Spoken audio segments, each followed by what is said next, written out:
Important কয়েকটা তিনটা topic আমি চুজ করেছি। আমার ধারণা তোমাদের তিনটা টপিকেই সমস্যা আছে এবং তিনটা টপিকই তোমাদের জন্য খুবই কার্যকরী হবে। তো আমি তিনটা টপিক খুব ওয়াইজলি চুজ করেছি। এখন এই তিনটা টপিকের মধ্যে হয়তো কোনো টপিক তোমাদের নাও থাকতে পারে, কেউ একজন বলতে পারে ম্যাম এটা আমার নাই, ম্যাম আমার এখন এটার উত্তর আমি আগে দিয়ে রাখি। তোমরা যারা এখন আছো তারা শুনে রাখো যে বাংলা দ্বিতীয় পত্রে কোনো টপিক আমার নাই এই কথা বলার সুযোগ নাই। কারণ তোমরা ক্লাস 8-এ পড়ো। 8-এ পড়ো মানে হচ্ছে মানে বাংলা দ্বিতীয় পত্রের এখন তোমাদের ভিত্তি তৈরি হয়ে গেছে, যাওয়ার কথা।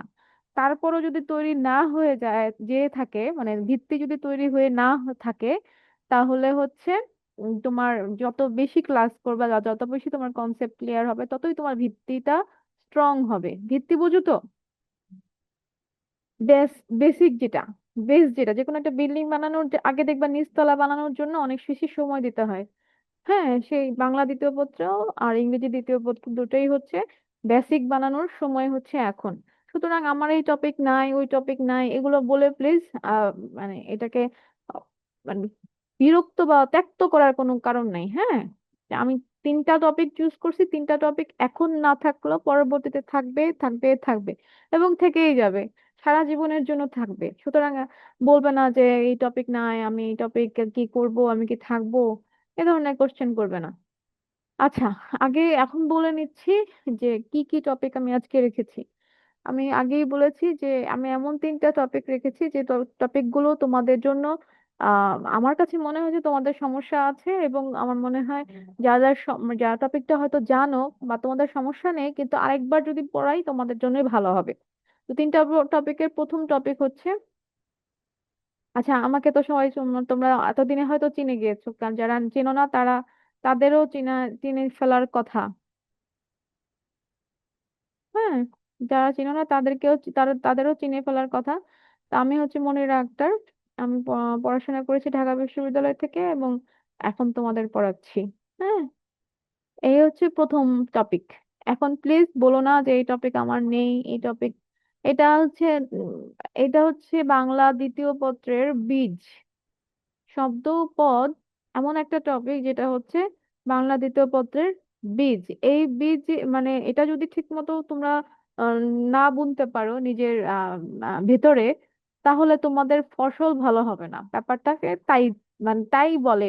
যদি আমি উপ কি যেন বলে উপমার মাধ্যমে বলি সেটাকে, এটাকে আমি বীজই বলবো। হ্যাঁ, তো যাই হোক, শব্দ পদকে ইংরেজিতে বলা হয় ওয়ার্ড অ্যান্ড প্যাড অথবা পার্ট অফ স্পিচ।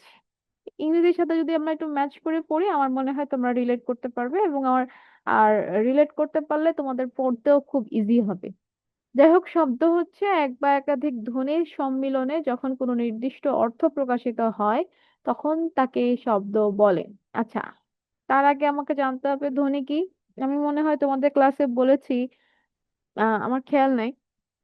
ধ্বনি হচ্ছে সাউন্ড, তবে যে সে সাউন্ড না, অর্থবোধক সাউন্ড। তা তোমার যদি মানে তুমি সাউন্ড করলে, যে তুমি সাউন্ড করলে আহ, ক ক, এখন সেই সাউন্ড দিয়ে আমাকে বর্ণ দিয়ে সেটা প্রকাশ করতে হয়, তাই না? এই ক কে আমি প্রকাশ করতে পারি বাংলা ক দিয়ে বা ইংরেজি কে দিয়ে কিংবা সি দিয়ে, কিংবা যদি আরবিতে বলতে চাই তাহলে হয় কফ দিয়ে বা কাফ দিয়ে, তাই না? তো যেটা দিয়ে প্রকাশ করি সেটা হচ্ছে বর্ণ। কয়েকটা বর্ণ, কয়েকটা ধ্বনি বর্ণের মাধ্যমে প্রকাশ করে পাশাপাশি রেখে যদি আমি একটা নির্দিষ্ট পাশাপাশি রাখলে যদি একটা নির্দিষ্ট অর্থ প্রকাশিত হয় তখন তাকে বলি শব্দ। যেমন আমি যদি বলি ক, ল, ম, ক একটা ধ্বনি, ল একটা ধ্বনি, ম একটা ধ্বনি। তিনটা ধ্বনি পাশাপাশি বসার পরে কলম যখন আমি বলছি তখন একটা নির্দিষ্ট অর্থ প্রকাশ করছি। সেই অর্থটা যেহেতু অর্থ প্রকাশ করছে সুতরাং এটা একটা শব্দ। কারো কোনো প্রশ্ন আছে? তোরি, নমস্কার। আমার একটু দেরি হয়ে গেল ক্লাস, হ্যাঁ একটু দেরি না, ভালোই দেরি করেছো। ঠিক আছে, আবার আরেকটা কথা বলে নিচ্ছি, যাদের কোনো সমস্যা থাকবে যে জায়গাটায় সমস্যা প্লিজ ওই জায়গাটায় মেনশন করবে যে ম্যাম এই জায়গাটা বুঝি নাই বা এই লাইনটা বুঝি নাই, ওটা মেনশন করে বলবে। এমন কেউ বলবে না যে ম্যাম বুঝি নাই আবার বুঝান। বুঝি নাই আবার বুঝান বললে আসলে মানে বোঝা যায় না যে আসলে কোন জায়গাটা, বা প্রথম থেকে শুরু করাটা টাফ হয়ে যায় সবার জন্য, যারা আগে আসে তাদের জন্য টাফ হয়ে যায়, যারা মানে পরে আসে তাদের জন্য বুঝতে অসুবিধা হয়ে যায়। সুতরাং কোন জায়গায় সমস্যা, কার কোথায় সমস্যা, সেটা একটু আমাকে জানাবা। ফারহান ইমতিয়াজ, ওয়ালাইকুম আসসালাম। দেরি করে ফেলেছে বাবা, তাড়াতাড়ি এসো। আচ্ছা, এই হলো শব্দ, আর বলেছে শব্দের মধ্যে অর্থই হলো প্রাণ। মানে যদি অর্থহীন শব্দ করি না, বাচ্চারা যখন কথা বলে তখন মানে বাচ্চারা যখন নতুন কথা শিখে তখন দেখবে যে অনেক ওয়ার্ড বলে, যেমন পানিকে হয়তো মাম বলবে। তারপরে ধরো ভাতকে হয়তো ভাত বলতে পারবে না, বাত বলতে পারবে, মানে যেটা ও বুঝতে পারে। অনেক কথা হয়তো তুমি বুঝতে পারবে না, বা অনেক সময় মারা বুঝে নেয়। হ্যাঁ, বা অন্য, কিন্তু মারা বুঝে নাই অন্য কেউ হয়তো বুঝতে পারে না, এরকম শব্দ আছে, কিন্তু এগুলা কি শব্দের মধ্যে ফেলা যাবে না, কারণ এগুলোর অর্থ সবাই বুঝতে পারছে না। তাই তো। এরপরে আছে পদ। পদটাকেই বলবো আমরা পার্ট অফ স্পিচ। হ্যাঁ, শব্দ যখন বাক্যে ব্যবহৃত হয় তখন সেটা আর শব্দ থাকে না, সেটার নাম হয়ে যায় পদ। এমন যেমন এই যে কলম বললাম আমি, ক ল ম, তিনটা ধ্বনি মিলে একটা শব্দ হলো। এই শব্দটা দিয়ে আমি একটা বাক্য যদি তৈরি করি যে এই কলম দিয়ে ভালো লেখা হয় না, এই যে একটা বাক্য তৈরি করলাম। হ্যাঁ, এই কলমটি দিয়ে ভালো লেখা হয় না, যখন এই এই কলম শব্দটাই যখন আমি বাক্যে ব্যবহার করলাম তখন সেটা হয়ে গেল পদ। শুধু এই কলম না, এই যে আমি বললাম এ একটা পদ, কলম একটা পদ, দিয়ে একটা পদ, ভালো একটা পদ, প্রত্যেকটা যে এক একটা পার্ট, প্রত্যেকটা পার্টই হচ্ছে এক একটা পদ। তা পদ বাংলাদেশ বা বাংলায় প্রধানত 5 প্রকার। মানে আধুনিক কিছু, মানে তোমাদের আধুনিক কয়েকটা বইয়ে 8 প্রকার, মানে ইংরেজির সাথে মিলিয়ে মিলিয়ে 8 প্রকারই রেখেছে। কিন্তু আমরা যখন ছোট ছিলাম তখনও 5 প্রকারই পড়েছি, কিন্তু এখন অনেক সময় 8 প্রকার রাখে। তা আমরা একটু মিলিয়ে মিলিয়ে যদি ইংরেজির সাথে ম্যাচ করে পড়তে যাই তখন কি হবে? বিশেষ্য, বিশেষণ, সর্বনাম। বিশেষ্য ইংরেজিতে নাউন, বিশেষণ অ্যাডজেক্টিভ, সর্বনাম প্রোনাউন, অব্যয় ক্রিয়া, ক্রিয়া মানে ভার্ব, আর অব্যয় হচ্ছে প্রিপোজিশন, কনজাংশনকে একসাথে অব্যয় হিসেবে রেখেছে। হ্যাঁ, আমার এইটুকুর মধ্যে কারো কোনো সমস্যা আছে কিনা একটু আমাকে জানাও। আমি চেষ্টা করছি খুবই সহজভাবে বোঝানোর। এইটুকুর মধ্যে কারো কোনো সমস্যা আছে কিনা একটু জানাবে। যদি না থাকে আমরা পরের পরের পেজে যাব। তোরি, না ম্যাম, ওকে। বাকিরা রেসপন্স করছো না। রেসপন্স না খুব হাতে গোনা কম মানুষ করছে। 6-7 এর বাচ্চারা কিন্তু খুবই রেসপন্স করে, তোমরা কেন রেসপন্স করছো না কে জানে। ম্যাম, বিশেষণ কি অ্যাডজেক্টিভ? ইয়েস, বিশেষণ হচ্ছে অ্যাডজেক্টিভ। আরেকটা আছে ক্রিয়া বিশেষণ, ক্রিয়া বিশেষণ হচ্ছে অ্যাডভার্ব। হ্যাঁ, ক্রিয়া বিশেষণ হচ্ছে অ্যাডভার্ব, এই শুধু বিশেষণ হলো অ্যাডজেক্টিভ। সোহানা, কোনো সমস্যা নাই। জাবির, জাবির কি বললে আমি বুঝতে পারি নাই। CLYER মানে কি? আমি বুঝতে পারিনি, আমি একটু ব্যাকডেটেড, আমাকে বুঝিয়ে দিও। ঠিক আছে, তার মানে তোমাদের কোনো সমস্যা নেই, আমি বুঝতে পারলাম, এখন আমি চেঞ্জ করছি। এখন আমরা তো পদ পড়েছি। পদের মধ্যে প্রথম হচ্ছে আমাদের বিশেষ্য ছিল, তাই না? এই যে বিশেষ্যটা ছিল। এখন বিশেষ্যের মধ্যে প্রথম আছে লিঙ্গ। লিঙ্গ মানে হচ্ছে জেন্ডার। ইংরেজিতে যখন আমরা পড়তে চাই, ম্যাচ করে যদি পড়তে চাই, তাহলে লিঙ্গ মানে জেন্ডার, লিঙ্গান্তর মানে জেন্ডার চেঞ্জ। এখন লিঙ্গটা কেন আসলো পদের মধ্যে? যখন আমরা বিশেষ্য বিশেষণ পড়ি, মানে পদ পড়ি, পদের মধ্যে কি হয়? ছেলে আছে, মেয়ে আছে, এক এক জনের জন্য এক এক রকম আমাদের ইয়ে করতে হয়, সম্ভাষণ করতে হয়। যদি বলি যে আমি, আমার জন্য একরকম সম্ভাষণ, আমরা বললে একরকম সম্ভাষণ। আবার আমি যে বললাম সেটা ছেলে মানুষ হলে একরকম সম্ভাষণ, মেয়ে মানুষ হলে একরকম সম্ভাষণ। যার কারণে পদ পড়ার সাথে সাথে লিঙ্গ এবং ওই যে কি বলে আহ, বচন, এই দুইটা সাথে সাথে চলে আসে। হ্যাঁ, এটা বলতে গেলে এটা একটা পার্ট। তো যাই হোক, লিঙ্গ শব্দের অর্থ হলো চিহ্ন বা লক্ষণ, মানে কোনটা দেখে আমি বুঝবো যে আমি কোন সম্ভাষণটা করব, আমি অ্যাড্রেস করব, কিভাবে করব, এই চিহ্ন বা লক্ষণটাই হচ্ছে লিঙ্গ। চার প্রকার লিঙ্গ আছে, একটা হচ্ছে পুংলিঙ্গ বা মাস্কুলিন জেন্ডার, স্ত্রীলিঙ্গ বা ফেমিনিন জেন্ডার, উভয় লিঙ্গ, কমন জেন্ডার, ক্লিব লিঙ্গ, নিউটার জেন্ডার। নিউটার জেন্ডার মানে হচ্ছে যার কোনো জীবন নেই, যেমন চেয়ার, টেবিল, হাবি জাবি। আর উভয় লিঙ্গ আছে যাকে ছেলেও মানে ছেলে হিসেবেও দেখানো হয়, মানে ছেলেরাও যেটা হয়, মেয়েরাও যেটা হয়। যেরকম আমি যদি বলি স্টুডেন্ট, ছেলেরা স্টুডেন্টও হতে পারে, মেয়ে স্টুডেন্টও হতে পারে। টিচার, ছেলে টিচার হতে পারে, মেয়ে টিচারও হতে পারে, তাই না? ঠিক আছে। তো এইগুলো হচ্ছে উভয় লিঙ্গ। এইটুকুর মধ্যে কারো কোনো সমস্যা আছে কিনা একটু জানাও।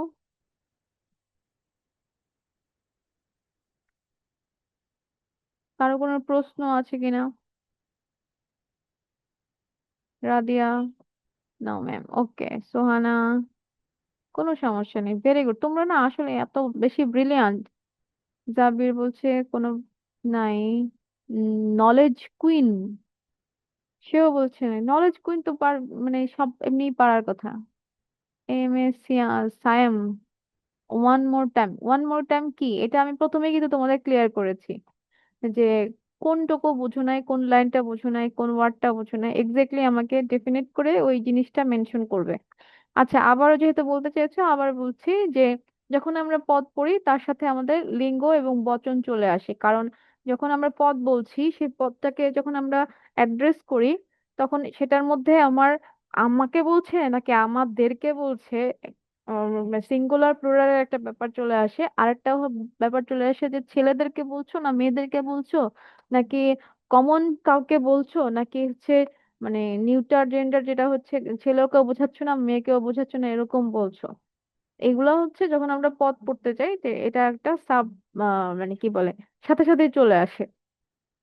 এলন মাস্ক কিছু বলবে? ম্যাম, বৃত্তি পরীক্ষায় বাংলা 2 পেপার কিভাবে আসবে?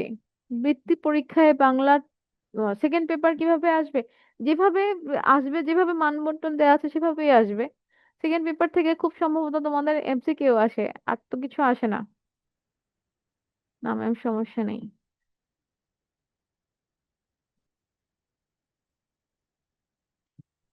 আচ্ছা, তাহলে তোমাদের সমস্যা নেই, আমি তাহলে নেক্সটে যাচ্ছি। নেক্সটে হচ্ছে আমি যেটা বলেছিলাম, বচন।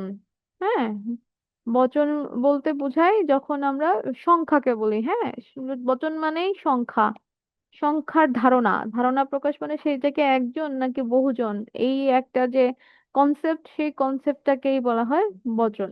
তা বহুবচন গঠনের নিয়ম আর উদাহরণ আমি একটুখানি ব্যাখ্যা করেছি। পুরো বইটাই তোমাদের সবকিছু দেওয়া আছে এবং কিছু চার্টও দেওয়া আছে, সেই চার্টগুলোতে যাচ্ছি না, আমি জাস্ট তোমাদের বেসিকটা ক্লিয়ার করার চেষ্টা করছি। আচ্ছা, বচন যেহেতু সংখ্যার ধারণা, তার মানে বচন 2 প্রকার। একজন হচ্ছে এক বচন, যেটা একটি মাত্রকে বোঝায়, আর একটা হচ্ছে বহু বচন, যা একের অধিক সংখ্যাকে বোঝায়। আর এক বচন প্রকাশ করব কিভাবে? যেটার সাথে মূল শব্দের সাথে কিছু যোগ না করে, সেটা হচ্ছে এক বচন। যদি কাউকে আমি ডাকতে চাই, যেমন একটু আগে আমি কাকে যেন ডাকলাম, কি যেন বললো, যেমন সোহানা। ম্যাম, আমরা ব্রিলিয়ান্ট না, এই যে এই কথাটা কখনোই বলবে না সোহানা, যে আমরা ব্রিলিয়ান্ট। ব্রিলিয়ান্ট না, ব্রিলিয়ান্টরা কি আকাশ থেকে, আকাশ থেকে আসে? ব্রিলিয়ান্ট কখনো আকাশ থেকে আসে না। হ্যাঁ, ব্রিলিয়ান্ট সবাই, ব্রিলিয়ান্ট সবাইকেই সমান নিয়ে আছে। ম্যাম, রচনা আসে না। রচনা তো কথা বলছি না, আমি গ্রামারের কথা বলছি। আসসালামু আলাইকুম। আচ্ছা, রুবাইয়া আক্তার মাত্র আসলে। যেটা বলছিলাম, যেটা হচ্ছে যে আমি যদি সোহানার কথা বলছিলাম, সোহানাকে যদি আমি ডাক দেই, তাহলে তার সাথে কিছু যুক্ত না করলেও সোহানাকে আমি ডাকলে বুঝতে পারবে যে সোহানা একটাই, তাই না?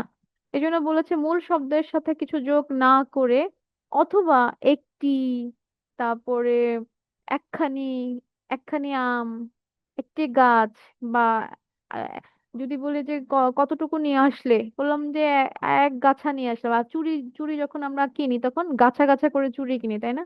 একটা একটা করে চুড়ি কিনি যখন, পুরো কাচের চুড়ি যদি কিনতে চাই, গাছা গাছা করে কিনে নিয়ে আসি। তো এই যে এগুলো যুক্ত করে আমাকে বলতে হয় যে এগুলো এক বচন নাকি বহু বচন। তবে টিটা, খানি, গাছ, এগুলো হচ্ছে এক বচনের জন্য।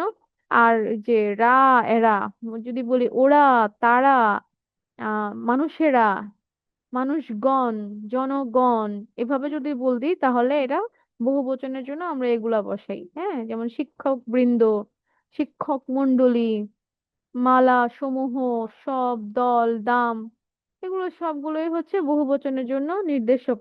মানে যখন বহুবচন আমরা করব, গঠন করব, তখন এগুলো বসিয়ে আমরা উম, মানে বহুবচন করব আর কি। যেমন ইংরেজির সাথে যদি তুমি ম্যাচ করতে চাও, ইংরেজিতে অ্যাস বা ইয়েস বসে, তাই না, বহুবচন করার জন্য। তা আমাদের এখানে অ্যাস বা ইয়েস বসে না, বাংলায় এরা এরা গণগুলো এগুলো বসে বহুবচনে, আর এক বচনে বসে টাটি, খানাখানি, গাছ ইত্যাদি। আশা করি বুঝতে পেরেছো। কারো কোনো সমস্যা থাকলে জানাও।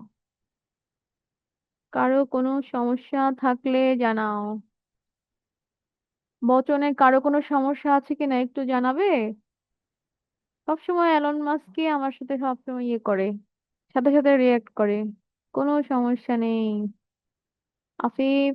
নো ম্যাম, কোনো সমস্যা নেই। দেখেছো, তোমার ব্রিলিয়েন্ট না হলে তোমাদের সমস্যা নেই কেন বলো? তোমরা তো ব্রিলিয়েন্ট বলেই সমস্যা নেই, তাই না? তোরি, নো ম্যাম। জাবির, নো ম্যাম। ওকে, নলেজ কুইন, সবাই মানে পাচ্ছে। ওকে, তাহলে আমি নেক্সটে যাচ্ছি।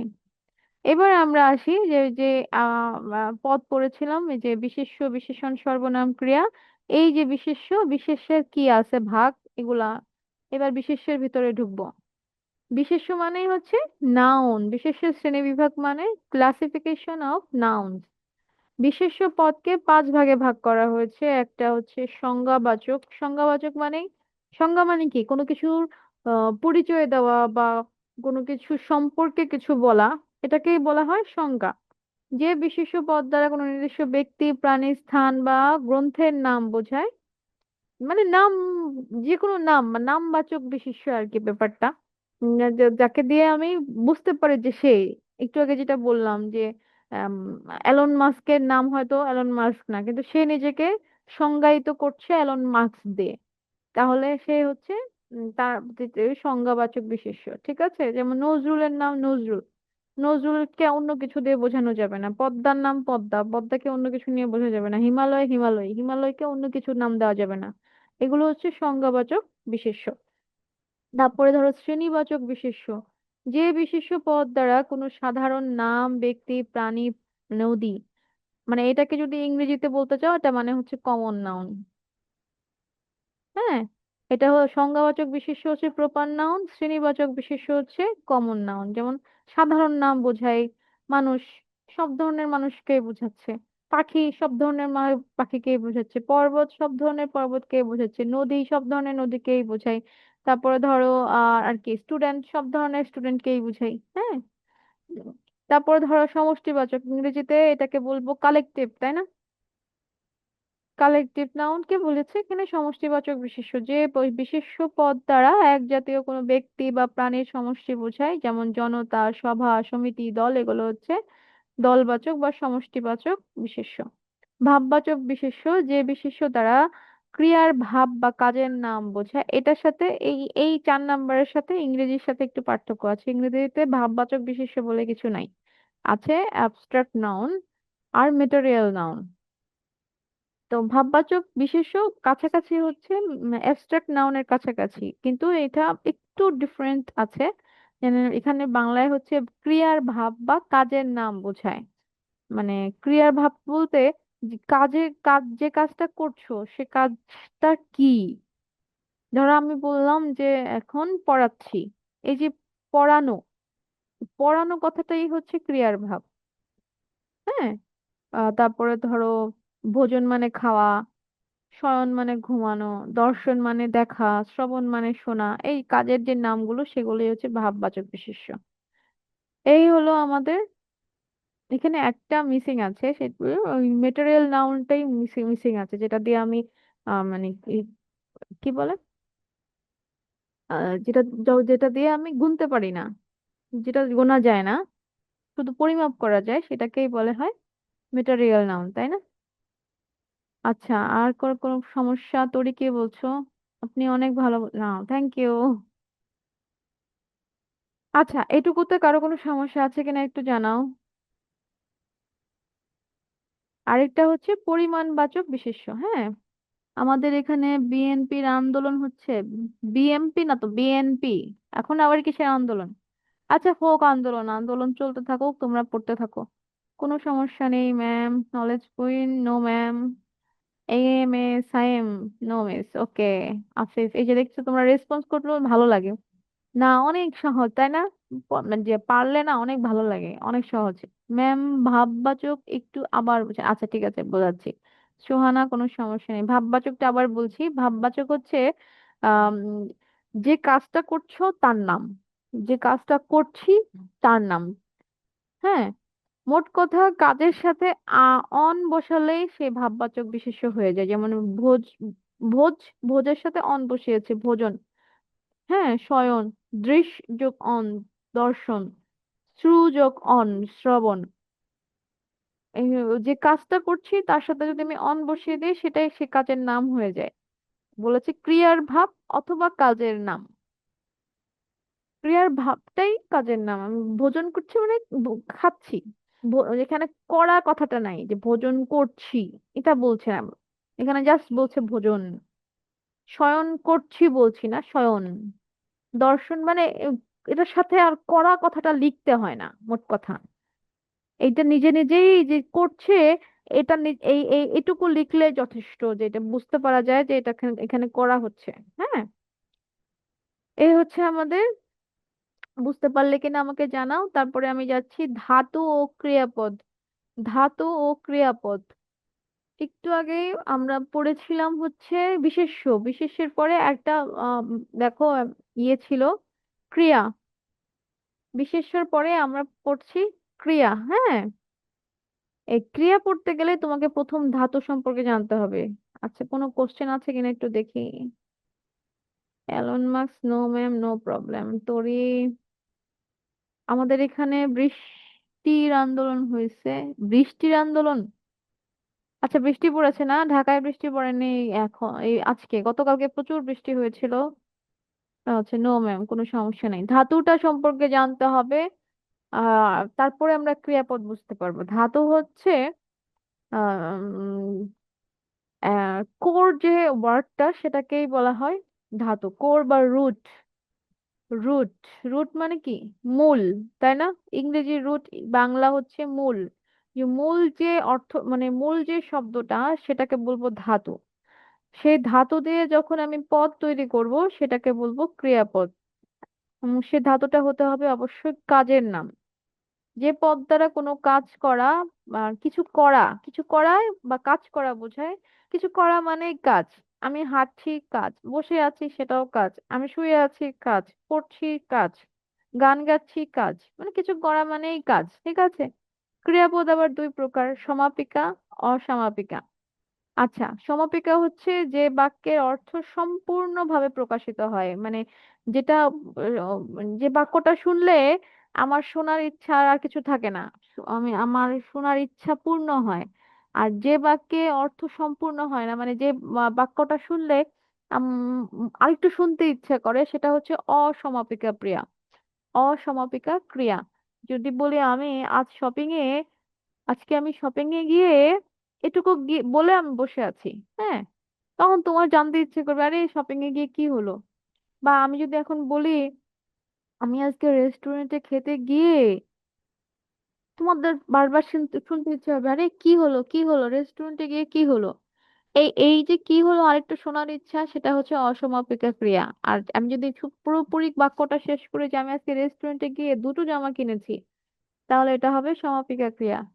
না, রেস্টুরেন্টে না, সরি, শপিং এ গিয়ে দুটো জামা কিনেছি, সেটা যদি আমি বলি তাহলে সেটা হবে সমাপিকা ক্রিয়া। আশা করি বুঝতে পেরেছো। এবার ধাতুকে বলছিলাম। এখন এই যে কাজ, কাজের একটা মূল শব্দ আছে না? মূল শব্দ, মূল অংশটাকে বলা হয় ধাতু। আম ধরো একটা স্বর্ণ, স্বর্ণ একটা মূল অংশ থাকে না? সেই মূল অংশটাকে কেটে কেটে ডিজাইনের মধ্যে বসিয়ে তারপরে কি বানায়? আংটি বানায়, গয়না বানায়, তাই না?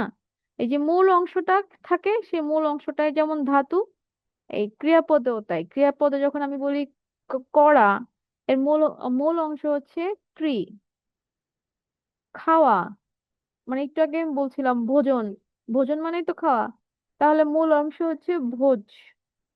হ্যাঁ, এরকম মূল মূল অংশ আছে অনেক ধাতুর, তোমাদের বইয়ে হয়তো মানে চার্টও থাকতে পারে, আশা করি দেখে নেবে, কিন্তু ব্যাপারটা তাই। ওকে, তারপরে যাচ্ছি নেক্সটে। এই পর্যন্ত কারো কোনো সমস্যা আছে কিনা একটু আমাকে জানাও, তারপরে নেক্সট পেজে যাচ্ছি। এই পর্যন্ত কারো কোনো সমস্যা আছে কিনা? Jabir, Jabir no ma'am. Knowledge, no ma'am. Okay, Nadia, no ma'am. দেখেছো তোমরা কত ব্রিলিয়ান্ট ম্যাম, পৃথিবীর সব টিচাররা, টিচারেরা হলো ব্রিলিয়ান্ট, আর আমরা সবাই তাদের কাছ থেকে জ্ঞান নিয়ে থাকি না, এটা ভুল কথা। আমরা যে কারো কাছ থেকেই জ্ঞান নিতে পারি, এমন তোমাদের কাছ থেকে অনেক কিছু আমি শিখি, বা যারা এখন আমার জুনিয়র আছে তাদের কাছ থেকে অনেক অনেক কিছু হয়তো তোমরা পারো যেটা আমি পারি না, তাহলে তোমাদের কাছ থেকে আমি শিখি। আমি বিশ্বাস করি পৃথিবীর সবাই টিচার, সবাই কেউ না কেউ কিছু না কিছু শেখাচ্ছে প্রতিনিয়ত, কিন্তু তুমি কি শিখছো সেটা হচ্ছে ফ্যাক্ট। তুমি কি ভালো জিনিস শিখছো না খারাপ জিনিস শিখছো, that is the main point. হ্যাঁ,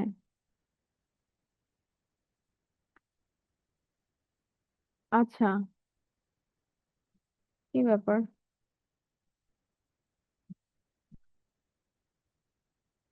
আসছে না কেন?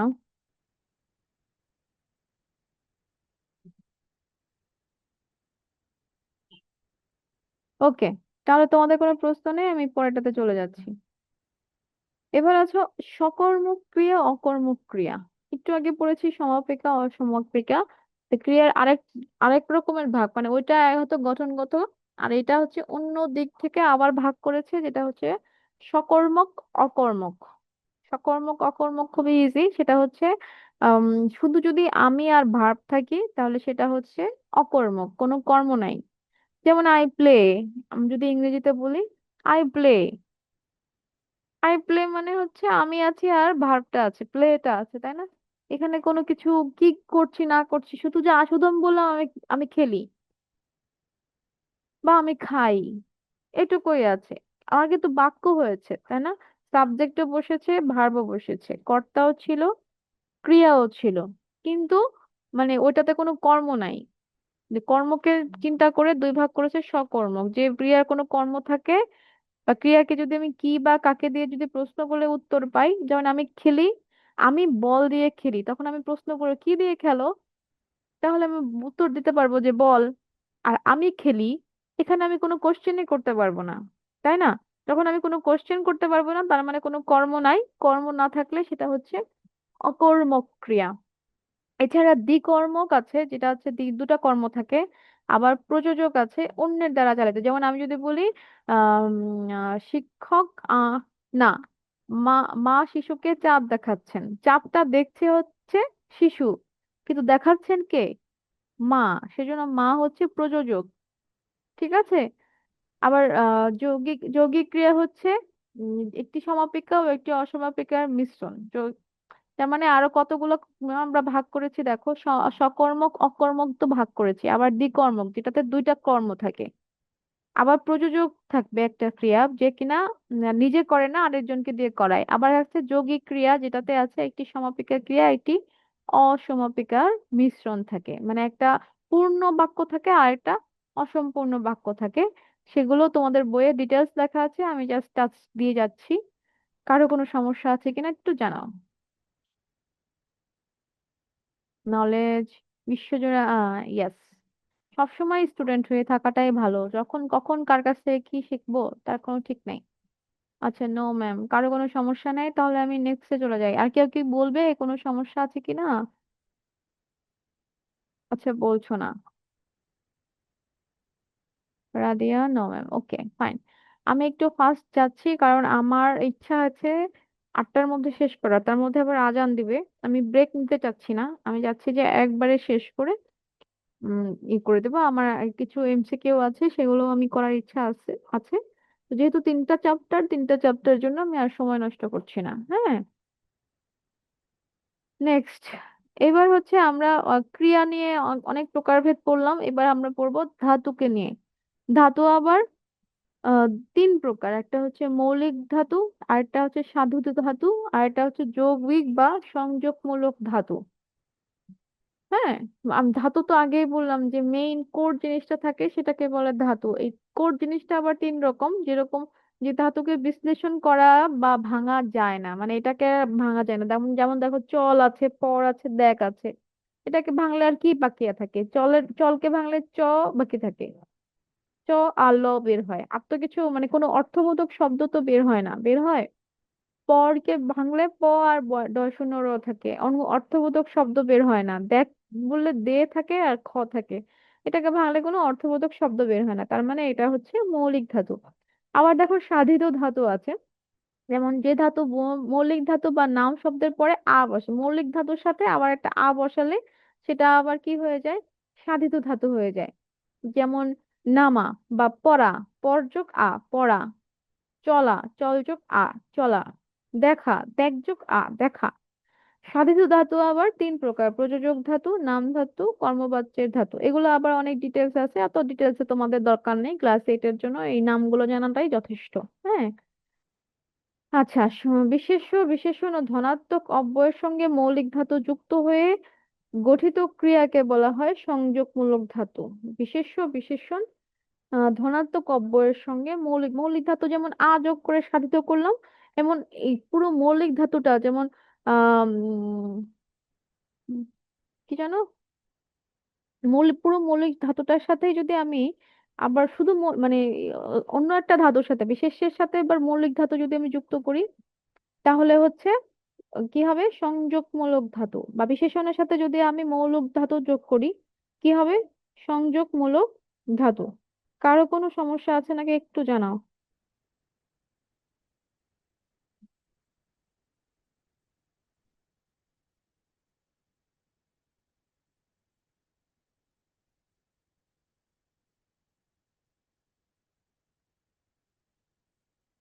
যেমন আমি যদি বলি মানুষ হ, মানুষ হচ্ছে একটা বিশেষ্য, তার সাথে আমি একটা মৌলিক ধাতু বসালাম হ, মানুষ হ। আবার যদি বলি বড় হ, বড় একটা বিশেষণ, বিশেষণের সাথে আমি হ বসালাম, তাহলে হয়ে গেল উম, বড় হ। তো এরকম যদি হয় সেটা সেটা হচ্ছে সংযোগমূলক ধাতু। তাহলে কারো কোনো সমস্যা নাই? আচ্ছা, তোমরা অ্যাক্টিভ আছো তো? আমাকে এইটা একটু জানাও তো। এত কম রেসপন্স, মানে গুটি কয়েকজনই রেসপন্স করছে, রাদিয়া, এলন মাস, এই এই কয়েকজন ছাড়া আমি কাউকে দেখছি না। এই যে তরি, তরি, নলেজ কুইন, এলন মাস, এখন তো তাদের রেসপন্সও দেখতে পাচ্ছি না। এই যে রাদিয়া রেসপন্স করবে, তারপরে হচ্ছে সোহান, এই কয়েকজন গুটি কয়েকজনই রেসপন্স করছে, অথচ দেখাচ্ছে কিন্তু অনেক। যাবি, হ্যাঁ, এই মাত্র এম রেসপন্স করলো, নলেজ কুইনও রেসপন্স করে। তারপরে যে রোনালদো, তারপরে কি কি আছে, এরা এরা তো রেসপন্সই করছে না, এরা হাই হ্যালো দিয়ে চলে গিয়েছে। সোহানা, কোনো সমস্যা নেই। উম, আচ্ছা, তোমরা বুঝতে পারছো কিনা সেটা যদি নাও জানাও, তোমরা আছো কিনা এটা একটু জানাবে। হ্যাঁ, এখানে দেখাচ্ছে 34 জন, 34 জন দেখাচ্ছে, অথচ রেসপন্স কিন্তু কোটি কয়েকজনই করছো। এই যে রুবাইয়াও করছে, হ্যাঁ। No problem ma'am. আচ্ছা, নেক্সটে চলে যাই। এবার আমরা ক্রিয়া কাকে বলে, মানে কি কি আছে ধাতু সম্পর্কেও জানলাম, এবং ক্রিয়ার মানে বলবো আমরা প্রকারভেদ। প্রকারভেদ ক্রিয়া, ক্রিয়া জানার জন্য আমাদের কাল জানা দরকার। কাল মানে সময়, তাই না? আর ইংরেজিতে আমরা যদি বলি টেন্স। এখন অনেক রেসপন্স আসছে, কে কে বাবা? ওই দেখো, নিপু ম্যাম, বুঝতে পেরেছি তৈমুর, বা তার মানে তোমরা আছো। যাক, বুঝতে পারলাম যে তোমরা আছো, ঘুমিয়ে যাওনি। নয়ন, ওয়ালাইকুম আসসালাম। রোনাল্ডো, আছি ম্যাম, কোনো সমস্যা নেই। ওকে, থ্যাংক ইউ, থ্যাংক ইউ। আচ্ছা, ক্রিয়ার জানলাম, ক্রিয়ার কাল সম্পর্কে একটু জানি। ক্রিয়ার কাল মানে মানে ক্রিয়া কখন হলো, মানে কাজটা কখন হলো সেটা মানেই হচ্ছে ক্রিয়ার কাল। হ্যাঁ, কাজটা কি এখন হয়েছে নাকি আগে হয়েছে নাকি মানে পরে হবে, এই যে এই সময়ের যে ব্যাপারটা সেটা চিন্তা করেই আম, এই টেন্স বা ক্রিয়ার কালের উৎপত্তি। কাল তিন প্রকার: বর্তমান কাল, অতীত কাল মানে মানে প্রেজেন্ট, পাস্ট, ফিউচার। তো প্রতিটি কালকে আবার উপভাগে আমরা, তোমরা সবাই জানো যারা ইংরেজিতে টেন্স পড়েছো, ইংরেজির সাথে যদি মিলাও তাহলে প্রেজেন্ট টেন্স, তারপরে past tense, future tense, present tense, সব প্রত্যেকটা টেন্সকে আবার তিন ভাগে চার ভাগে ভাগ করেছে, কিন্তু এখানে আবার তিনটাই দেখাচ্ছে, এখানে চারটা দেখাচ্ছে না বাংলায়। চারটা দেখায় না, তিন ভাগে দেখায়: সাধারণ, ঘটমান, পুরো ঘটিত। হ্যাঁ, এটা এটা বর্তমান কালের জন্য সত্য। বর্তমান কালেও সাধারণ আছে, ঘটমান আছে, পুরাঘটিত আছে। অতীত কালেও সাধারণ আছে, ঘটমান আছে, পুরাঘটিত আছে। ভবিষ্যৎ কালেও সাধারণ আছে, ঘটমান আছে, পুরাঘটিত আছে। তার মানে একটা হচ্ছে নর্মাল, আর একটা হচ্ছে কন্টিনিউয়াস, আর একটা হচ্ছে পারফেক্ট। ঠিক আছে? সাধারণ মানে, সাধারণ মানে তো বোঝাই যাচ্ছে, প্রেজেন্ট হলে প্রেজেন্ট, পাস্ট হলে পাস্ট, ফিউচার হলে ফিউচার। সাধারণ। আর একটা হচ্ছে ঘটমান, যেটা ঘটছে, সেটা হচ্ছে কন্টিনিউয়াস। আর এটা হচ্ছে ঘটেছে কিন্তু এখনো ফল, মানে ফল বিদ্যমান এরকম যদি হয়, সেটা হচ্ছে পুরাঘটিত। আর এটা হচ্ছে অনুজ্ঞা, আদেশ, অনুরোধ, অনুমতি, প্রার্থনা ইত্যাদি বোঝালে বর্তমান ও ভবিষ্যৎকালে ক্রিয়ার মধ্যে যে রূপ হয়, সেটাকেই বলা হয় অনুজ্ঞা। ঠিক আছে? যেটা হচ্ছে কি বলি আমরা ইংরেজিতে, ইম্পারেটিভ সেন্টেন্স, তাই তো? এরন্নস কিছু বলবে? ম্যাম, বাক্য কি আজকে রুটিনে আছে? হ্যাঁ, বাক্য আছে, yes। শব্দের পরে শব্দের গঠন, শব্দ গঠনের পরে বাক্য। কুইজ কি আছে? আছে, আছে। লেজি, এইটা নাম লালজি। এমসিকিউ এগুলা ভালো। ব্লা- আর কত তাড়াতাড়ি পড়াবো? আমি তো মনে হয় নিঃশ্বাসও নিচ্ছি না। তুমি আর কত তাড়াতাড়ি চাচ্ছ বুঝতে পারছি না। আমি তো তাড়াতাড়ি পড়াচ্ছি, আই গেস। আচ্ছা, কারো কোনো সমস্যা থাকলে আমাকে জানাবে, হ্যাঁ? আচ্ছা, এই অধ্যায়ের বিস্তৃত বিষয়বস্তু অনেকটা সুসজ্জিত বাগানের মতো, যেখানে শব্দ হলো বীজ এবং যা থেকে নানা প্রকারের গাছ বা পদ জন্ম নেয়। আর লিঙ্গ, বচন, কাল, ধাতু হলো সেই বাগানের পরিচর্যা করার বিভিন্ন পদ্ধতি। ঠিক আছে? এদের সাথে সাথে আমাদের এই এই চ্যাপ্টারটা, শব্দ পদ চ্যাপ্টারটা শেষ হয়ে গেল। নেক্সট চ্যাপ্টার হচ্ছে শব্দ গঠন। শব্দ তো আমরা পড়লাম, শব্দের প্রকারভেদ পড়লাম, কিন্তু এই শব্দটা কিভাবে গঠন করব, কিভাবে আমরা শব্দটাকে বানাবো, এটা কিভাবে করবো? আর শব্দ গঠনের জন্য প্রথমে পড়তে হবে হচ্ছে মানে ধনাত্মক শব্দ, অনুকার শব্দ, শব্দ দ্বৈত। এই তিনটা প্রধান বিষয় এখানে আলোচনা করেছে তোমাদের শব্দ গঠনে। এছাড়া কিভাবে কিভাবে গঠিত হয়, যেমন সমাস রূপে, সন্ধি রূপে কিভাবে কিভাবে গঠিত হয়, সেগুলো মোটামুটি একটু একটু করে আলোচনা করার চেষ্টা করেছি। তার আগে একটু শব্দ দ্বৈত, অনুকার আর ধনাত্মক শব্দটা বোঝার চেষ্টা করি আমরা। হ্যাঁ, এই অংশে তিনটি প্রধান বিষয় আলোচিত হয়েছে। প্রথমত হচ্ছে ধনাত্মক শব্দ। ধনাত্মক শব্দ হচ্ছে কোনো বস্তুর, প্রাণীর বা মানুষের স্বাভাবিক বা কাল্পনিক ধ্বনির অনুকরণ বিশিষ্ট শব্দের মিলিত রূপকে বলা হয় ধনাত্মক শব্দ। যেমন আমরা যদি অন্ধকারে কোনো একা রাস্তা দিয়ে যাই, তখন এমনিতেই বলে, ভয়ে আমার গা ছমছম করছে, তাই না? আবার ধরো মাথা ব্যথা করছে, মাথাটা ফেটে যাচ্ছে, মানে ব্যথায় যেমন, যেন আমার মাথায় কি যেন, কি জানি বলি আমরা মাথা ব্যথা বলে, মাথাটা ট্যাটে করে ব্যথা হচ্ছে, এরকম বলি না? এটা কিন্তু আমার নির্দিষ্ট কোনো নিয়ম নেই, আমাদের মানে অনুভূতিতে যা আসে আমরা তাই, মানে এটা অটোমেটিক চলে আসে, তাই না? এরকম হয় না? তো এরকম যদি বলি, কোনো বস্তুর, প্রাণীর বা মানুষের এরকম যদি কাল্পনিক কোনো অনুকরণ বিশিষ্ট মিলিত রূপকে ধনাত্মক শব্দ বলে। এই শব্দগুলোর নিজস্ব কোনো অর্থ থাকে না, তবে বাক্যে ব্যবহৃত হলে বিশেষ তাৎপর্যপূর্ণ অর্থ প্রকাশ করে। যেমন দেখেন, এখানে ধনাত্মক শব্দ আবার চার প্রকার। একটা হচ্ছে মানুষের ধ্বনির অনুকৃতি, যেমন টোটো, হি হি। যেমন হাসলে আমরা কি বলি? হি হি হি হি, এভাবে হাসি। আবার যদি আহ ভয় পাই, তখনও বলে যে মনে হয় ভয়ে হি হি করে উঠলো। বা কেউকে যদি রাস্তায় ঘুরতে দেখি, এই টোটো করে ঘুরে সারাদিন, কোনো পড়াশোনা নেই, তাই না? তো এগুলো হচ্ছে মানুষের জন্য ব্যবহার করি। আবার দেখো জীবজন্তুর জন্য ব্যবহার করি, যেগুলো ঘেউ ঘেউ, মিউ মিউ, কুচকুচ। এগুলো হচ্ছে জীবজন্তুর। কিছু আছে বস্তুর, যেগুলো জীবন নেই, সেগুলোকে তো বস্তু বলি। বস্তু যেরকম আমরা আহ পাতা, পাতার একটা শব্দ আছে মচমচ। তারপরে ঘচঘচ, ঘাস কাটার শব্দ হচ্ছে ঘচঘচ। মর্মর, ভাঙার শব্দ মর্মর। তারপর পানির শব্দ, কল কল করে পানি চলছে, তাই না? এগুলো হচ্ছে বস্তুর ধ্বনি অনুকৃতি। অনুভূতির কাল্পনিক অনুকৃতি হচ্ছে ঝাঝা রোদ। অনুভূতি মানে হচ্ছে আমরা যেটা আমরা ফিল করি, ফিল করে যেটা বলি। যেমন রোদটা যদি অনেক অনেক বেশি কড়া রোদ হয়, তখন বলি ঝাঝা রোদ। আবার যখন কোনো গায়ে কিছু লেগেছে চুলকাচ্ছে তখন আমরা বলি কুটকুট করছে গাটা, গোসল করে ফেলি, এরকম বলি। আবার যখন বলি যে বাতাস বইছে, কেমন করে বাতাস বইছে, হু হু করে বাতাস বইছে। এই হচ্ছে আমাদের ধনাত্মক শব্দ। এইটুকুর মধ্যে কোনো সমস্যা আছে কিনা একটু জানাও। আমি মোটামুটি তাড়াতাড়ি পড়াচ্ছি, তারপরেও যদি কারো তাড়াতাড়ি মানে ইচ্ছে করে, এর চাইতে তাড়াতাড়ি আমার মনে হয় পড়ানো সম্ভব না। ম্যাম আজকের ক্লাস অনেক নীরব। আচ্ছা নীরব, কেন অন্য ক্লাসে কি তোমরা নাচানাচি করো? কোনো সমস্যা নেই। কুইজ আছে বলেছি তো। জাবির, ন, রুবাইয়া আক্তার ম্যাম আপনার, আমাদের ব্রাকে। ও, ব্রেকের প্রয়োজন তোমাদের? আমি তো একবারে সেরে ফেলতে চেয়েছি, তোমাদের এখনই ব্রেক লাগবে? সোহানা, কোনো সমস্যা নেই, মাত্রই তো শুরু করলাম, এখনই ব্রেক লাগবে? 1 ঘন্টাও হয়নি। এবার অনেকে অনেকে দেরি করে জয়েন করেছে না, আমি ব্রেক দেবো না, একবারে শেষ করে ফেলবো। হ্যাঁ, তোমরা কি বলো? অন্য ক্লাসে আমরা গান গাই, বাংলা ক্লাসে আসলে গান গাওয়ার সময় পাওয়া যায় না, তাই না? রুবাইয়া ম্যাম, ম্যাম একটু পড়ো না, এখন আমি ব্রেক দিতে চাচ্ছি না, আমি চাচ্ছি একবারে পড়ে শেষ করে, একবারে পড়ে শেষ করে দিতে চাচ্ছি।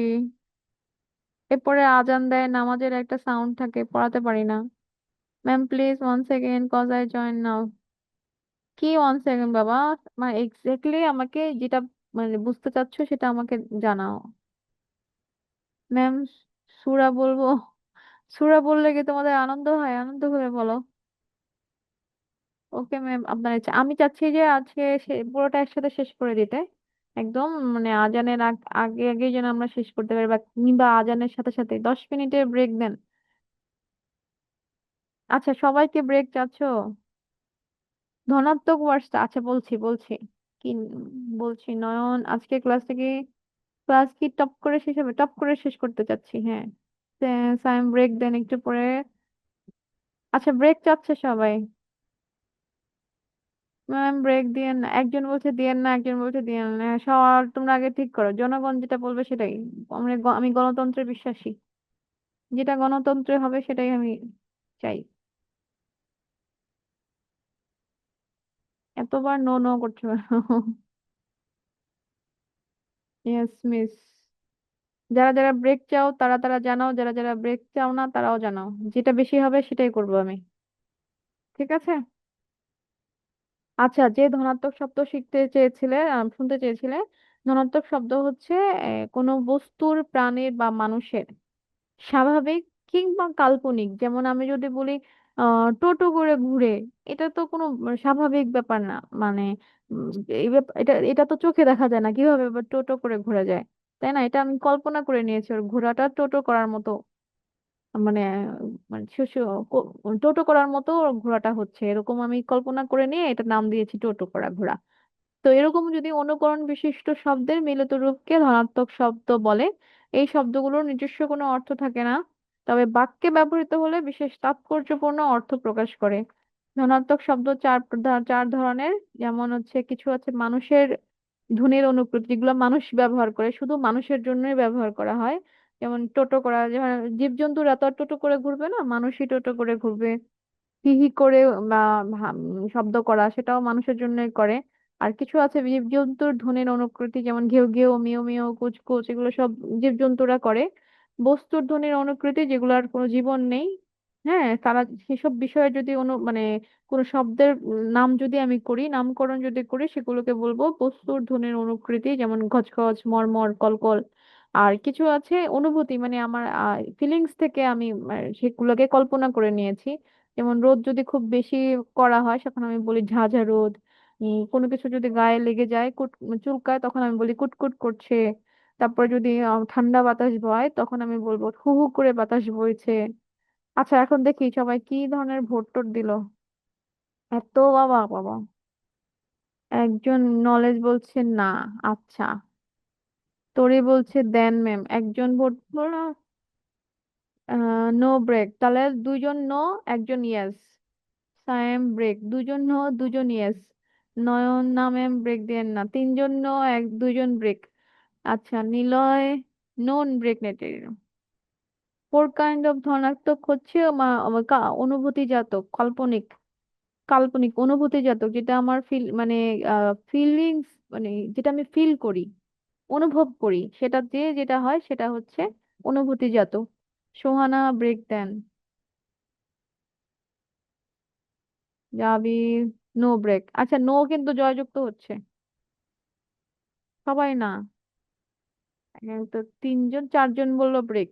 না, ব্রেক দেন না, তাহলে না জয়যুক্ত হলো, না জয়যুক্ত হলো, না জয়যুক্ত হলো, এই যে এখন না বলছে। না জয়যুক্ত হলো, না জয়যুক্ত হলো। হ্যাঁ, ব্রেক না দিলে ভালো, দিলে আরো ভালো, হচ্ছে নিরপেক্ষ। রিয়া ব্রেক চাই ম্যাম। না, না জয়যুক্ত হয়েছে। লিয়ানা, নয়ন, এভরিওয়ান চেট্টা, না না না, আমার মাথা পাগল হয়ে যায়নি, এই যে এলন মাস্কও বলছে নো, সবাই নো নো করছে। আচ্ছা, যারা একটু টায়ার্ড হয়ে গেছে তারা একটু পানি টানি খেয়ে আসো।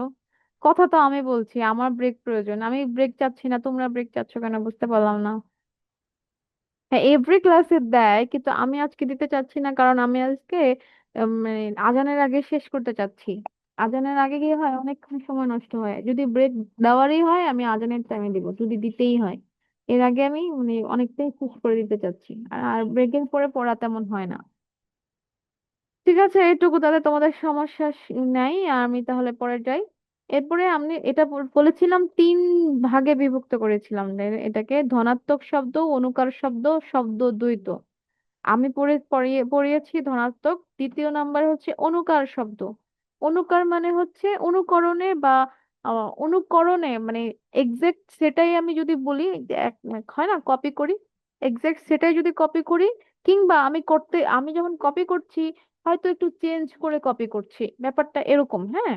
হয়তো শব্দটাকে আমি আবার একই রকম করে অনুকরণ করছি, কিন্তু একটু চেঞ্জ করে শব্দটাকে কপি করছি বা অনুকরণ করছি। যেমন একটি শব্দের প্রতিধ্বনির মতো যে শব্দ তৈরি হয় তাকে অনুকার বলে। যেমন আমি যদি বলি ঘরে ঘরে, ঘরে ঘরে, ঘরে একটা শব্দ, আমি এক্স্যাক্টলি আবার এইটাকেই কপি করছি, যে ঘরে ঘরে এখন সবাই অসুস্থ।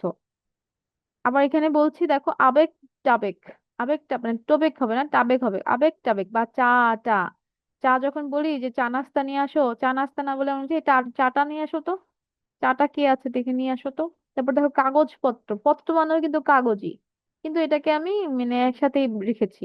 তারপরে হাড়ি দাঁড়ার, এটাও এক ধরনের শব্দ, এটা খুব একটা ইউজ হয় না।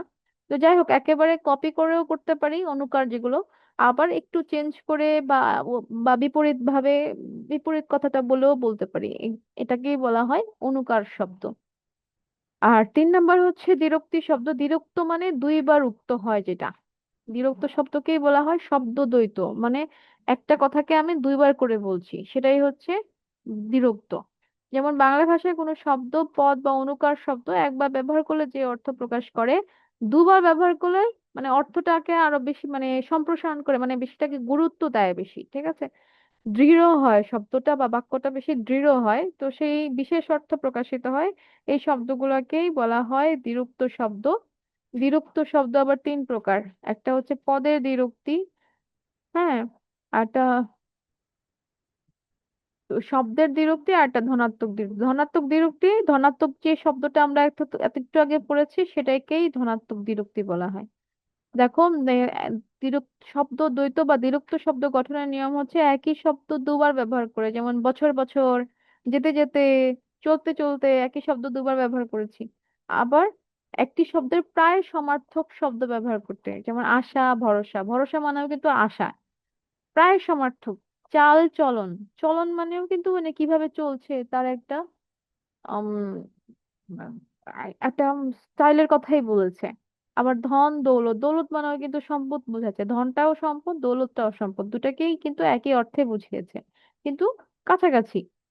কাছাকাছি শব্দের পর আংশিক পরিবর্তন করে, যেমন মারামারি, যদি একসাথে বলতে চাইতাম তাহলে হতো মারা মারা, মারা মারা হয় না, কি হয়, মারামারি। কাচাকুচকি, ডাকাডাকি, একটুখানি চেঞ্জ করে আমরা শব্দদ্বৈত বা দ্বিরুক্ত শব্দ গঠন করেছি। এইটুকু পর্যন্ত কারো কোনো সমস্যা আছে কিনা একটু জানাও। নয়ন, না না বলছে। সোহানা ম্যাম, অন্য ক্লাসে আমরা সবাই মজা করি আর বাংলা ক্লাস বোরিং লাগছে তাই বেশি কেউ। ও আচ্ছা, তাহলে তোমাদের জন্য কিভাবে মজা করবো সেটা বলো। জুমে ক্লাস নিলে আসলে বেশি মজা করার কোনো অপশন থাকে না। বোর্ডে ক্লাস নিলে অনেক মজা করা যায়। তাকিয়া ক্লিয়ার, তৈমুর, নামিস প্রবলেম নাই, ননমাস নো ম্যাম, নয়ন ম্যাম আপনার ক্লাসগুলো ভালো লাগে, thank you Nayan. Knowledge, Hindi song, Hindi song, আমি বাংলা ক্লাস করাচ্ছি এখন যদি তোমরা হিন্দি সং এর ডিমান্ড করো, ব্যাপারটা তো খুবই আপত্তিকর হয়ে যাচ্ছে। তাহলে তোমরা শোনাও, কে শোনাবে বলো। হিন্দি গান, বাংলা গান, কে শোনাবে একটু শোনাও, তারপরে আমি করছি। কেউ একটু গান শোনাও, তারপরে আমি ক্লাসটা করছি। কে শোনাবে বলো, আমি আনমিউট করে দিচ্ছি। রাদিয়া বলছে আনো সমস্যা নেই। কোয়াজি মোহাম্মদ শামস, ভোট এক ব্রেক। তো ত্রয়োদশ জাতীয় নির্বাচনে আজ ব্রেক জয় লাভ করলো। ব্রেক জয় লাভ করেছে নাকি? হ্যাঁ, নয়ন গান শোনাবে, নয়ন গান শোনাবে। গান গান শোনাবে কিনা সেটা আগে বলো, তারপরে আনমিউট করবো। সোহানা কি লিখে আবার ডিলিট করে দিচ্ছে। ও সোহানা শোনাবে বলছে। রুবাইয়া বলছে সোহানা শোনাবে। নয়ন তুমি শোনাবে? ও, নয়ন সুরা শোনাবে, আচ্ছা। ঠিক আছে, সোহানাকে আচ্ছা, আগে সুরা শুনবো না আগে গান শুনবো, তোমরা আগে ডিসাইড করো। ও বাবা, সোহানা নাকি ভাইরাল। ইস, আপনার ইচ্ছা। সুরা শুনে গান শুনলে ভালো হবে, নাকি গান শুনে সুরা শুনলে ভালো হবে? আচ্ছা ঠিক আছে, আগে সুরাই শুনি না, নাকি আগে গান শুনবো? সুরা শুনবো না গান? আগে গান তারপর সুরা, এটা ভোট দাও। ও, তাহলে পাপ থাকবে না। ও, পাপ ধুয়ে যাবে না? গান শুনে সুরা শুনলে পাপ ধুয়ে যাবে? পাপ সুরা, ভোট দাও ভোট দাও, যে ভোট দিবা। জুবিনের গান শুনবো, জুবিনকে। ঠিক আছে তাহলে, একজন বললো পাপ ধুয়ে যাবে, আমরা তাহলে পাপ, পাঁচ সুরা, নইমার মিস পড়ান, গান শোনা লাগবে না। ও সিরিয়াস। তুই মোর যে জুবিন গার্গের গান গাইতে বলেন, কাকে বলবো? তুমি গাইবে?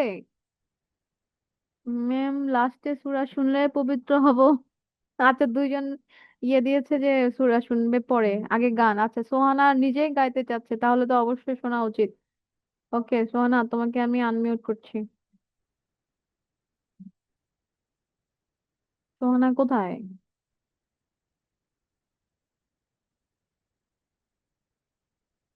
এই তো সোহানা। হ্যাঁ। আসসালামু আলাইকুম ম্যাম। ওয়ালাইকুম আসসালাম, সোহানা গান শোনাও। ম্যাম আমার গলার অবস্থা খারাপ, আমি গান গাইতে পারবো না। না, তুমি তো বললা গান শুনবা, শোনাবা, সবাই তোমার জন্য খুবই করে আছে, ওয়েট না করে ম্যাম, আছে। অন্য অন্য কেউ গাক, আমার গলার অবস্থা ভালো না। আ তুমি এটা কোনো কথা? তুমি এখন বলে টোলে ডিমান্ড দেখালে হবে? গাও, দুই লাইন গেয়ে দাও। আনমিউট যখন করেছি একটু তাড়াতাড়ি দুই লাইন গেয়ে দাও, আমি আরো এক চ্যাপ্টার শেষ করব।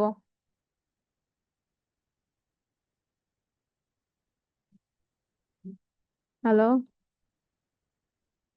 আচ্ছা, সুহানা গান গাইবে না, তাহলে কি যেন নয়ন, নয়ন সুরা শোনাও তাহলে। নয়ন কোথায় গেল? হ্যাঁ, নয়ন।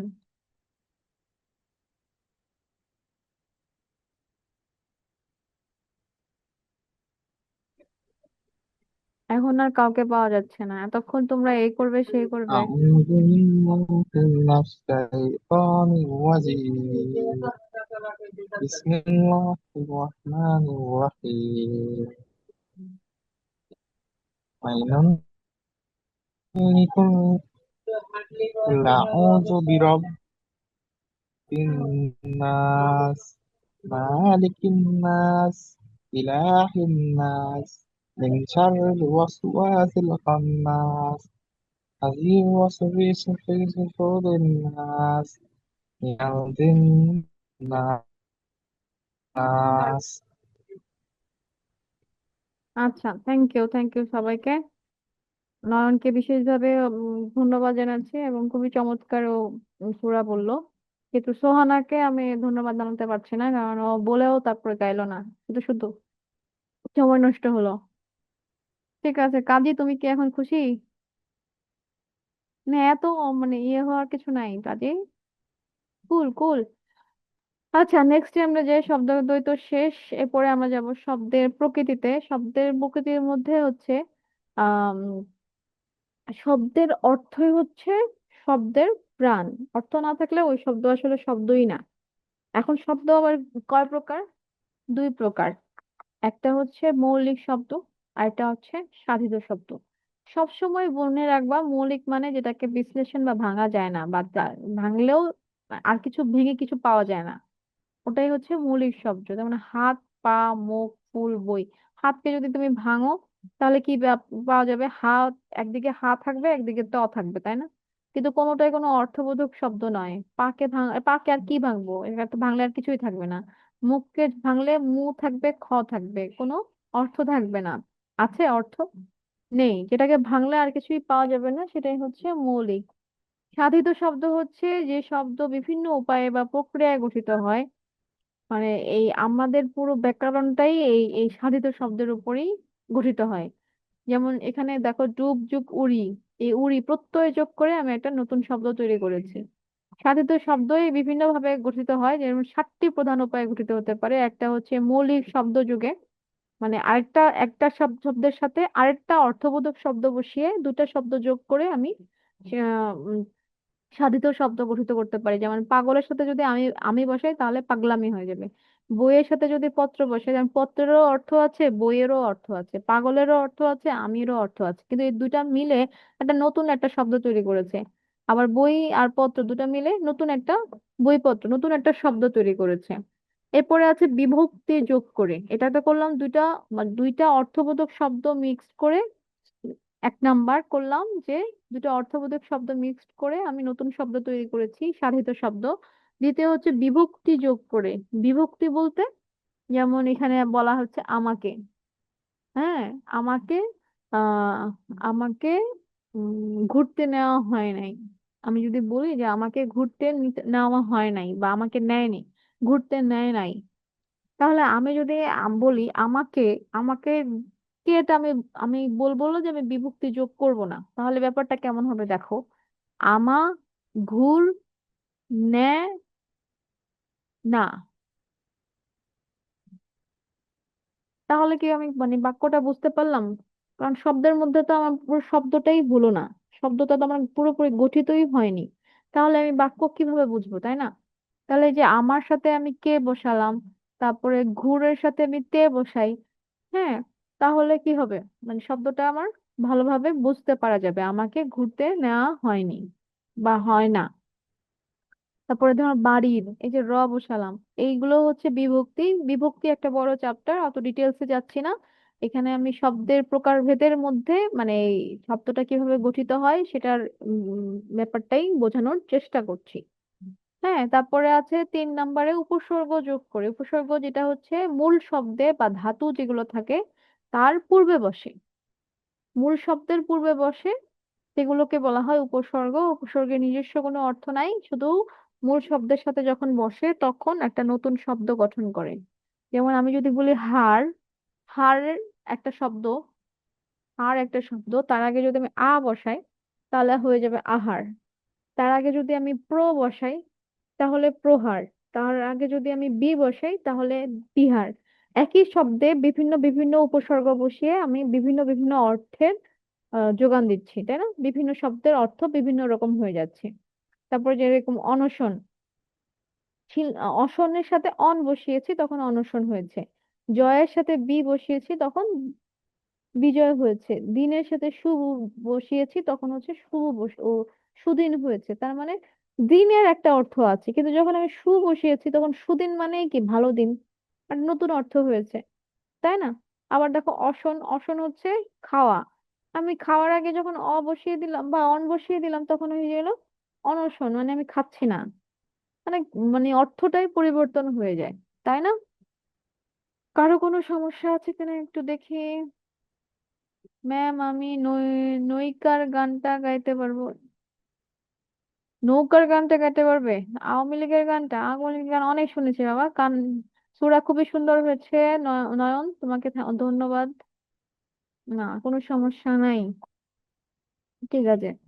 তারপরে দেখো হচ্ছে আম, এটা তো শব্দের পূর্বে বসেছি, মূল শব্দের পূর্বে বসালে সেটা হবে উপসর্গ। আর মূল শব্দের পরে যদি কোনো মানে শব্দাংশ বসাই সেটা হচ্ছে প্রত্যয়। যেমন এখানে ঢাক যোগ আই, ঢাকাই। শিক্ষ যোগ ক, শিক্ষক। তারপরে খেল যোগ অনা, খেলনা। হ্যাঁ। তারপরে হচ্ছে কৃযোক্তব্য, কর্তব্য। এরকম বিভিন্ন করে মানে মূল শব্দটা হচ্ছে প্রথমে থাকবে, আর যেটা অর্থহীন বা শব্দাংশ সেটা থাকবে পেছনে।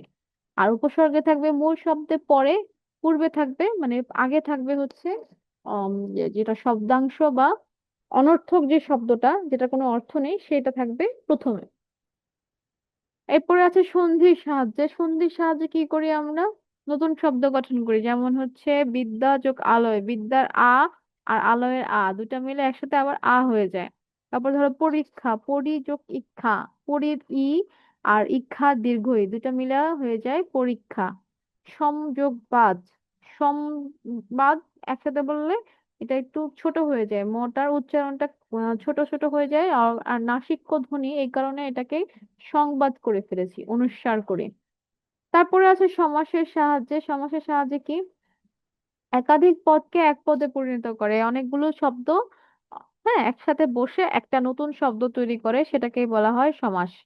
অনেকগুলো পদ এক পদ হয়ে যায়, যেমন কনকের জন্য গড়া, সরি এখানে গড়া হবে না, চূড়া হবে। কনকের জন্য চূড়া, কনক চূড়া। নদী মা যার, নদী মাতৃক। তারপরে সিংহ চিহ্নিত আসন, সিংহাসন, তাই না?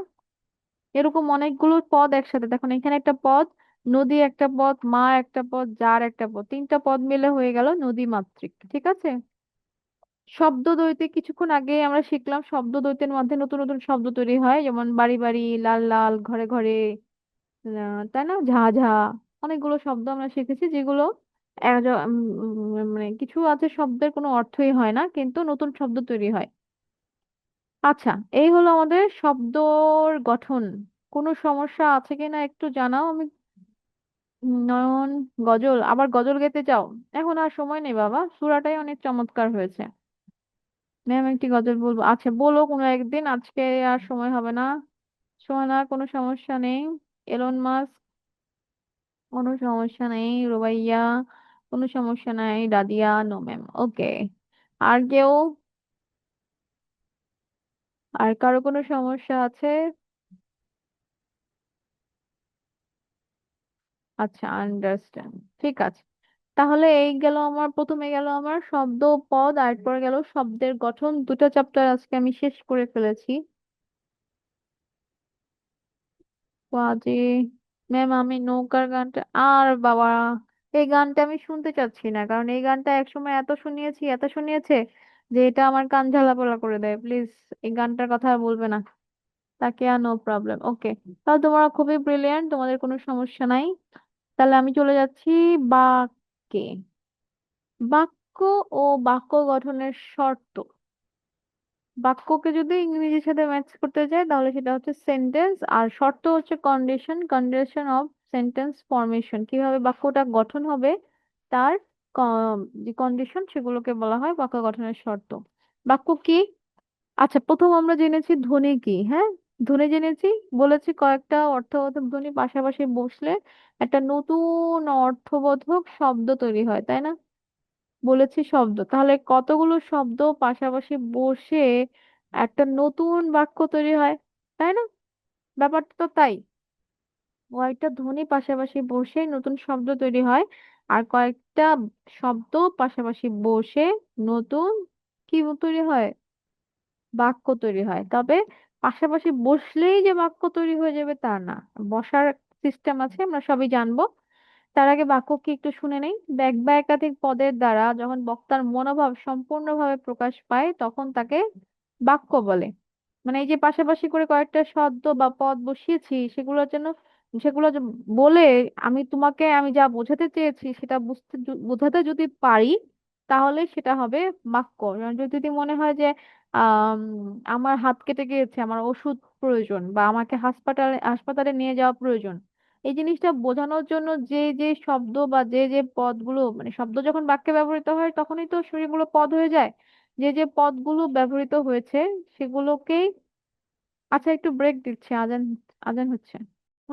আজান শেষ হয়েছে, তোমরা কি আছো কিনা একটু জানাও। কে কোথায় আছো, শোনা যাচ্ছে কিনা? নয়ন কিছু বলবে? ম্যাম? আচ্ছা ঠিক আছে, শেষ করে দেব। টপিক শেষ হলেই ক্লাস শেষ হয়ে যাবে বাবা। এলন মাস আছে, জি ম্যাম আছি, সোহানা আছে। ম্যাম রবিবারে মিরাজুল স্যারের ক্লাস ছিল, সেই ক্লাসে। হ্যাঁ হলে আমাকে তো এই কথা বলে লাভ নাই, তুমি তো আজকে গান শোনালে না। I am very upset. Alia আছে। ওকে। নলেজ, হ্যাঁ নলেজ কুইনও আছে। ঠিক আছে তাহলে, মানে কন্টিনিউ করি আমরা। হুম, কারণ এখানে অনেক বড় শব্দ হবে তো, তার আগে আমি শেষ করে দিতে যাচ্ছি।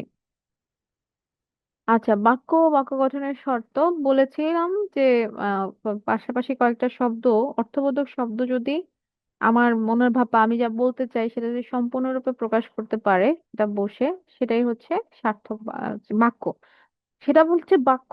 আবার যদি সার্থক বাক্য, মানে একদম যেই জিনিসটা বাক্যর যে একটা মানদণ্ড আছে, সেই মানদণ্ডটা আবার অন্যরকম। সেটা মানদণ্ড যদি মানতে চাও তাহলে তিনটা শর্ত মানতে হবে। শর্তগুলো, প্রথম শর্ত হচ্ছে আকাঙ্ক্ষা। আকাঙ্ক্ষা মানে যে কথাটা শোনার সাথে সাথেই তোমার কাছে মনে হবে যে আহ আকাঙ্ক্ষা মানে কি, কিছু পাওয়ার ইচ্ছা, তাই তো? তো এইটার সাথেই ম্যাচ করে নামটা রাখা হয়েছে, কারণ ব্যাপারটা তাই। আমি যখন কোনো বাক্য শুনলাম, সেটা শোনার পরে যদি আরো শুনতে ইচ্ছে করে, সেটাই হচ্ছে আকাঙ্ক্ষা। হ্যাঁ, আকাঙ্ক্ষা যদি পূর্ণ না হয় তাহলে সেটা সার্থক বাক্য হবে না। দ্বিতীয় হচ্ছে আসক্তি।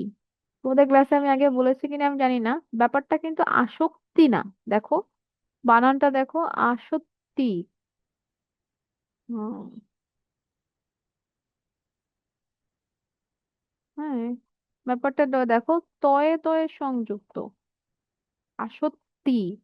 ব্যাপারটা যদি ক আর ত হতো, ক আর ত হতো, তাহলে হতো আসক্তি। হ্যাঁ, তা কিন্তু না। আসক্তি মানে হচ্ছে অর্থসঙ্গতি রক্ষা করে পদগুলোকে যথাযথ ভাবে সাজিয়ে রাখার নাম বলে, বা মোট কথা সাজানোর নামটাই হচ্ছে, সিরিয়াল যেটা, সেই সিরিয়ালটা মেনটেন করলে সেটার নাম হচ্ছে আসক্তি।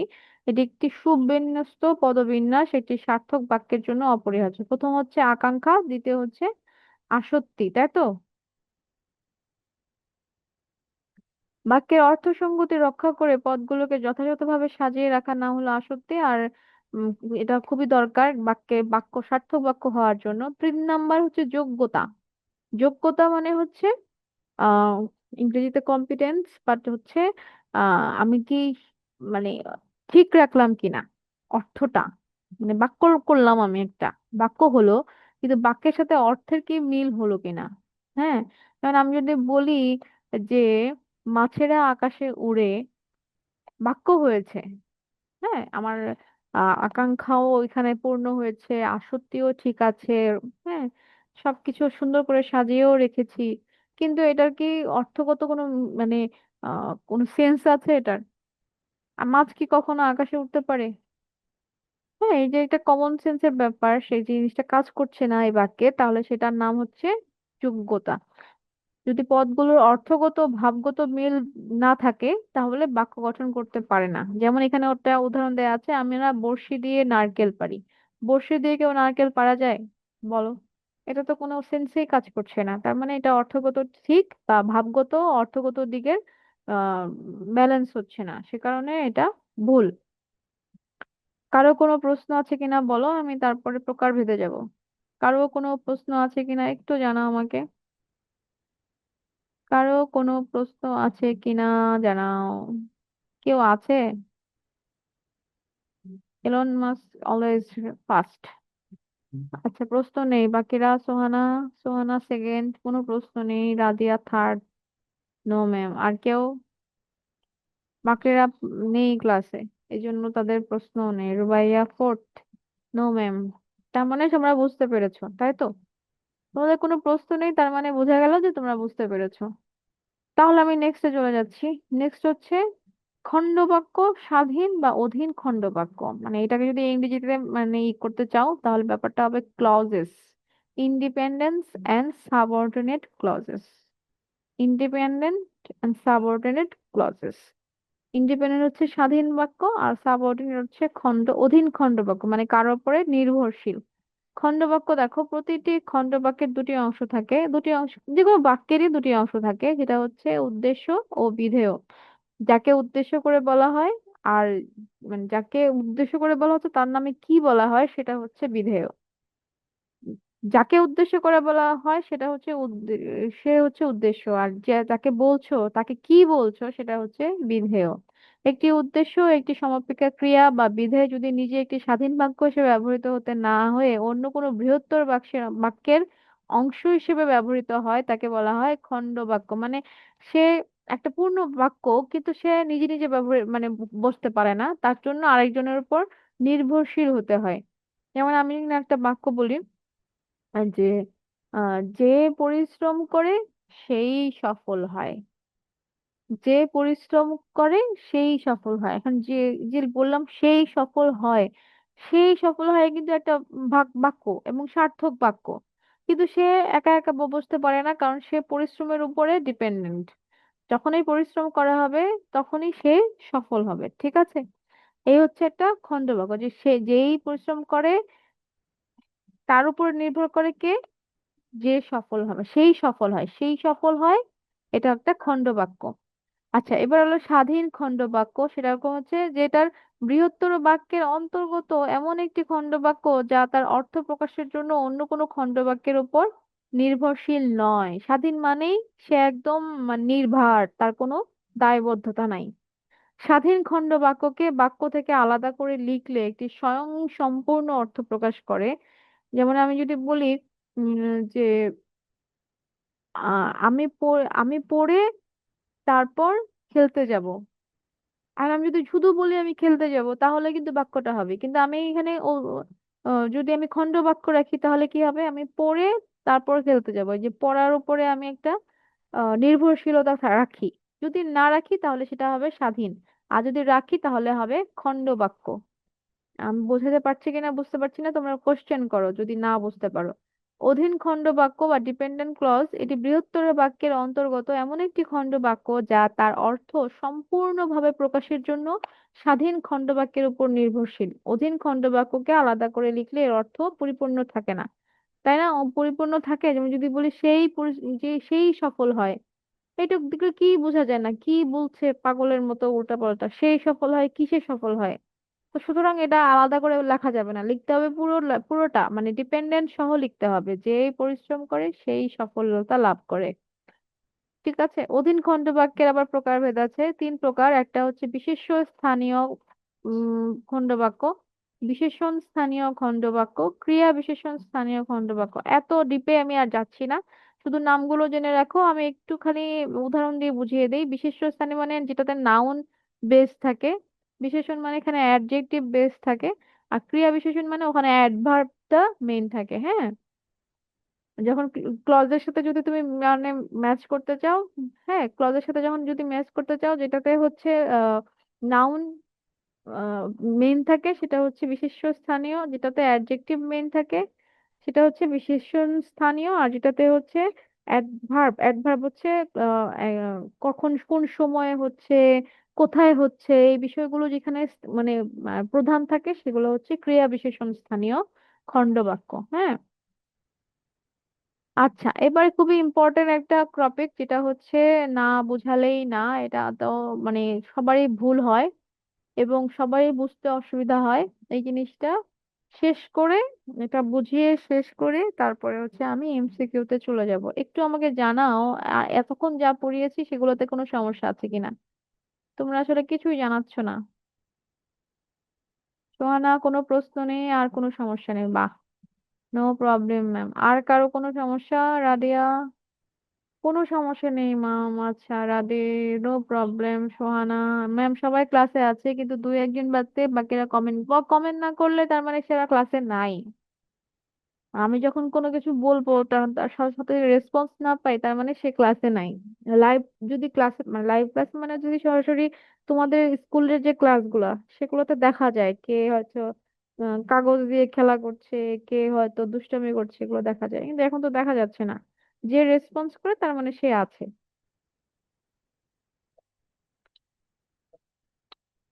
তাই না? আচ্ছা, যাই হোক, নেক্সট আমি চলে যাচ্ছি। যে টপিকটা লাস্ট টপিক সেটা আমি পড়ি। আমি এমসিকিউ তে চলে যাব। এমসিকিউ তে একদম এখানে আজান হবে একটা, বেশ শব্দ হয় সেখানে, আজানের পরে আবার নামাজ হবে, নামাজেও বেশ শব্দ হয়, তো ওই দুইটার আগেই আমি যেমন শেষ করতে পারি সেই জন্যই আমি ব্রেকও দিচ্ছি না। আচ্ছা, সরল, জটিল ও যৌগিক বাক্যের গঠন ইংরেজিতে যদি আমি ম্যাচ করতে চাই, সরল মানে সিম্পল, জটিল মানে কমপ্লেক্স, যৌগিক মানে কম্পাউন্ড। ঠিক আছে? সরল আর সিম্পল দুটোই হচ্ছে মানে কি, এটাতে কোনো প্যাচ গোছ নাই, এটা খুবই সাধারণ একটা ব্যাপার, তাই না? সরল বাক্যে কি বলি, একটি মাত্র উদ্দেশ্য মানে একটা মাত্র সাবজেক্ট আর একটা মাত্র ভার্ব থাকলেই সেটা হয়ে যাবে সরল বাক্য।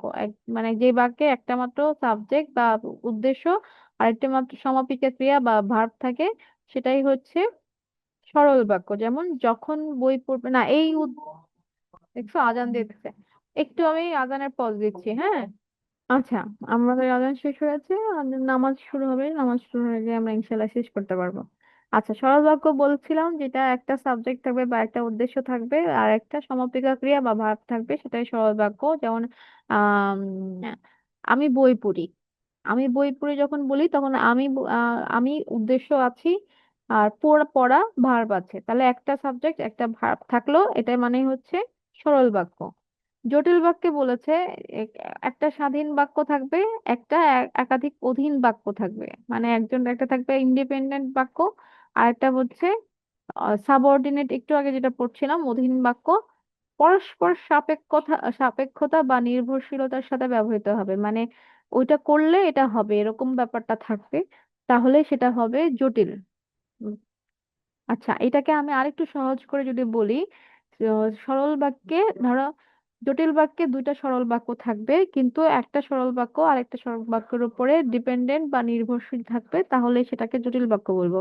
কারণ সরল বাক্যে যেমন একটা সাবজেক্ট একটা ভার্ব থাকে, জটিল বাক্যে দুটো সাবজেক্ট দুটো ভার্ব থাকবে, যেহেতু দুটো বাক্য থাকবে, তাই না? এখানে বলাই আছে একটা স্বাধীন বাক্য আর একটা অধীন বাক্য, দুটো বাক্য থাকবে, দুটো সাবজেক্ট দুটো ভার্ব থাকবে, কিন্তু ওই সাবজেক্ট দুটা সেন্টেন্সকে বা দুটো বাক্যকে আমরা যে, সে, যারা, তারা, যিনি, তিনি, এই ধরনের সাপেক্ষ সর্বনাম দিয়ে আমরা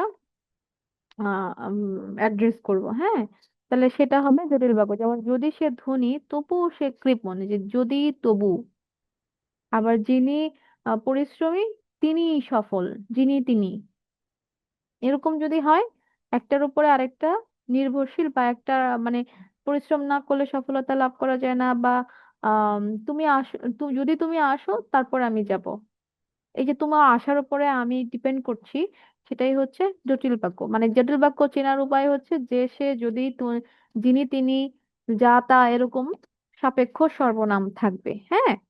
আর 3 নাম্বার হচ্ছে যৌগিক বাক্য। যৌগিক বাক্য জটিল বাক্যের মতো দুটো বাক্য থাকবে, দুটো সাবজেক্ট থাকবে, দুটো ভার্ব থাকবে, কিন্তু এটা সাপেক্ষ সর্বনাম থাকবে না। এটা করবে কি, যুক্ত থাকবে, দুটো বাক্য যুক্ত থাকবে ও, অথবা, এবং, কিন্তু, বা, এই এই এইগুলো দিয়ে ওরা যুক্ত থাকবে। যেমন লোকটি ধনী একটা বাক্য, সে কৃপণ একটা বাক্য, কিন্তু এই দুইটা বাক্যকে যুক্ত করেছি এই কিন্তু দিয়ে। ঠিক আছে? দুটো বাক্য যুক্ত থাকবে ও, এবং, অথবা, কিন্তু, তার মানে যৌগিক বাক্য চেনার উপায় হচ্ছে দুটো বাক্যের মাঝখানে এই ও, এবং, অথবা, কিন্তু, বা এগুলো যদি থাকে, তাহলে একদম চোখ বন্ধ করে এটাকে মানে যৌগিক বাক্য হিসেবে আখ্যা দিয়ে দিবে। হ্যাঁ, আর জটিল বাক্য চিনবে যিনি, দুটো বাক্য থাকবে, দুটো বাক্য যদি আমি যদি, সে, যদি, যিনি, তিনি, যা, তা, এই ধরনের মানে সর্বনাম থাকে, তাহলে সেটা হচ্ছে জটিল বাক্য। আচ্ছা, এখন বলো তোমরা বুঝতে পেরেছো কিনা, এটা নিয়ে যে যে কনফিউশন ছিল সেগুলো কি তোমাদের ক্লিয়ার হয়েছে কিনা? এলন মাস্ক অলওয়েজ রাইট, মানে অলওয়েজ ফার্স্ট। জি ম্যাম। আর কোনো সমস্যা আছে কিনা, যেমন যেটা প্রবলেম ছিল সেটা ক্লিয়ার হয়েছে কিনা, আর সমস্যা কোনো মানে আমি তোমাদের কোনো হেল্প করতে পারলাম কিনা। আচ্ছা, বুঝতে পেরেছে রাদিয়া। জি ম্যাম, বুঝতে পেরেছি। সাদিয়া ইয়াসমিন মুনতাহা, জি ম্যাম। সোহানা, কোনো সমস্যা নেই, very good. Taimur, miss, problem নাই। ঠিক আছে, প্রবলেম নাই। তা প্রবলেম না থাকলে আমি চলে যাচ্ছি, নেক্সটে চলে যাচ্ছি। নেক্সটে আর কিছু নেই।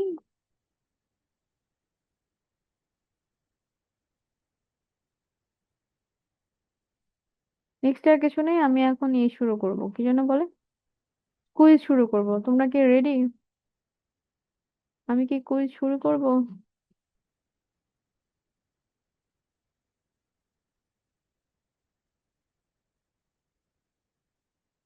কুইজ শুরু করব, রেডি? কারো তাহলে কোনো কোনো সমস্যা নাই, তাহলে আমি কুইজ শুরু করি। জি ম্যাম অলসো, জি ম্যাম অলসো আবার কি? কুইজ শুরু করে দিলাম, হ্যাঁ।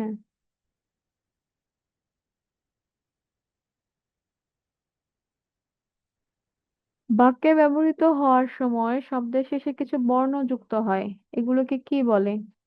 ক পদ, খ চিহ্ন বা প্রত্যয়, ক বিভক্তি, ঘ শব্দ। ফার্স্ট ফার্স্ট আনসার করো তোমরা। মানে অন্যান্য 6 7 এর চাইতে খুবই স্লো এবং খুবই কম রিয়েক্ট করো।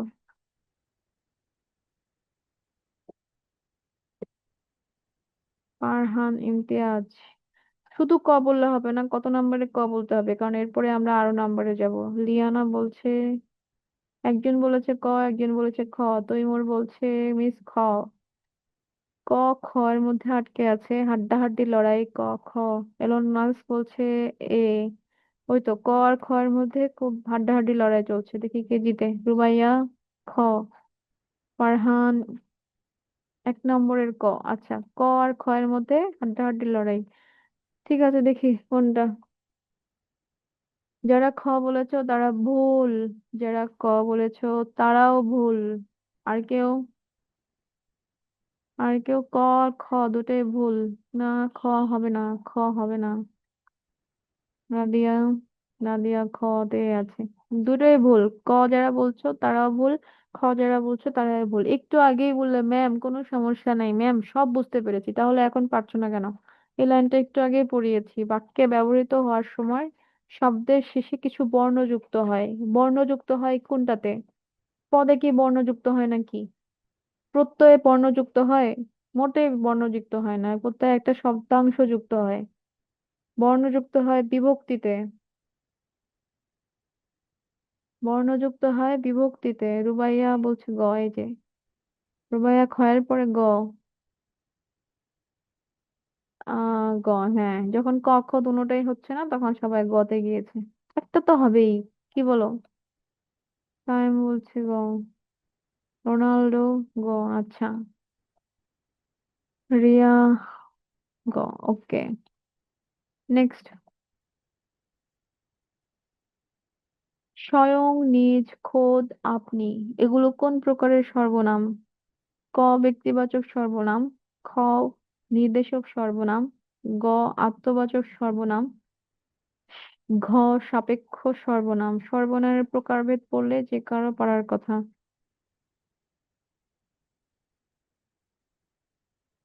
আনমিউট করা থাকবে না, কমেন্ট করো তাহলেই হবে। সোহানা বলছে খ। ফারহান, ফারহান 2 এর গ। খ আর গ। রাদিয়া বলছে গ। লিয়ানা বলছে খ। আবার খ আর গ এর মধ্যে মারামারি লেগে গিয়েছে। সায়েম বলছে ক। তার মানে তিনটা। ত্রিভুজ প্রেম, ক খ গ। ক, রুবাইয়া ক। আচ্ছা, সোহানা গ। নেক্সট দেখি তাহলে, ক যারা বলছো, যারা ক বলেছো তারা ভুল, যারা খ বলেছো তারাও ভুল। আর কে? সোহানা গ বলেছে, দেখি গ কি অবস্থা। গ ইজ দ্য রাইট আনসার। যারা গ বলেছো, কংগ্রাচুলেশন, তোমরা পেরেছো। সকর্মক ক্রিয়ার উদাহরণ কোনটি? এক, ক হচ্ছে সুস্মিতা গায়, খ পুষ্প দেখে, গ অলি উড়ে। ঘ, স্বপন চিঠি লেখে। সকর্মক ক্রিয়ার উদাহরণ। রিয়া বলছে দুইয়ের গ, না দুই না 3 নাম্বার বলো। রাদিয়া 3-এর ঘ। রাদিয়া বলছে ঘ। রুবাইয়া ঘ। সোহানা ঘ। সবাই ঘতে আছো। সায়েম ঘ। বাকিরা বাকিরা তৈমুর। আচ্ছা গ, একজন বললো গ। এলন মাস্ক কি বললো? আমি গ। চলো দেখি কি বলে। সকর্মক ক্রিয়ার উদাহরণ। যারা গ বলেছো তারা ভুল, যারা খ বলেছো তারাও ভুল, যারা ঘ বলেছো তারা অ্যাবসলিউটলি রাইট। সকর্মক মানে যার কর্ম আছে, যাকে কি বা কাকে প্রশ্ন করলে উত্তর পাওয়া যায়। একমাত্র স্বপন চিঠি লেখে, এটাকে যদি প্রশ্ন করো কি লেখে, তখন বলতে পারবো যে কি চিঠি লেখে, এটারই আনসার পাওয়া যাবে। একটু আগেই পড়িয়েছিলাম, তখন তোমরা সবাই বলেছো কোনো সমস্যা নেই, কোনো সমস্যা নেই। নিচের কোনটি নাম ধাতুর উদাহরণ? ক, বাবা ঘুমাচ্ছেন। খ, বইটি হারিয়ে ফেলেছি। গ, সে নিজে করে না, অন্যকে দিয়ে করায়। ঘ, আমি টিফিন খেয়েছি।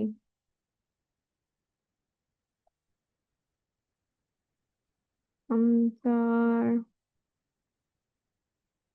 কেউ আনসার দিচ্ছে না কেন? রাফিন, রাফিন কিসের ঘ? কত নম্বরের ঘ এক্স্যাক্টলি বলো। সোহানা 4-এর ক। সায়েম বলছে গ। ক আর গ মারামারি। ও খ আছে, ক খ গ। রাদিয়া ক। ওকে। ফারহান গ। আচ্ছা ঠিক আছে, তারা 4 রকমের উত্তর পেলাম। নাম ধাতুর যারা বলেছে খ তারা ভুল, যে বলেছে গ তারাও ভুল, যারা বলেছে ঘ তারাও ভুল। শুধুমাত্র আনসার হচ্ছে বাবা ঘুমাচ্ছেন। ঘুমাচ্ছেন, ঘুমা, ঘুম যোগ আ, নাম ধাতু। ক্রিয়াপদ থেকে বিভক্তি বাদ দিলে কি পাওয়া যায়? ক, ক্রিয়া বিভক্তি। খ, ধাতু। গ, অনুসর্গ। ঘ, প্রত্যয়।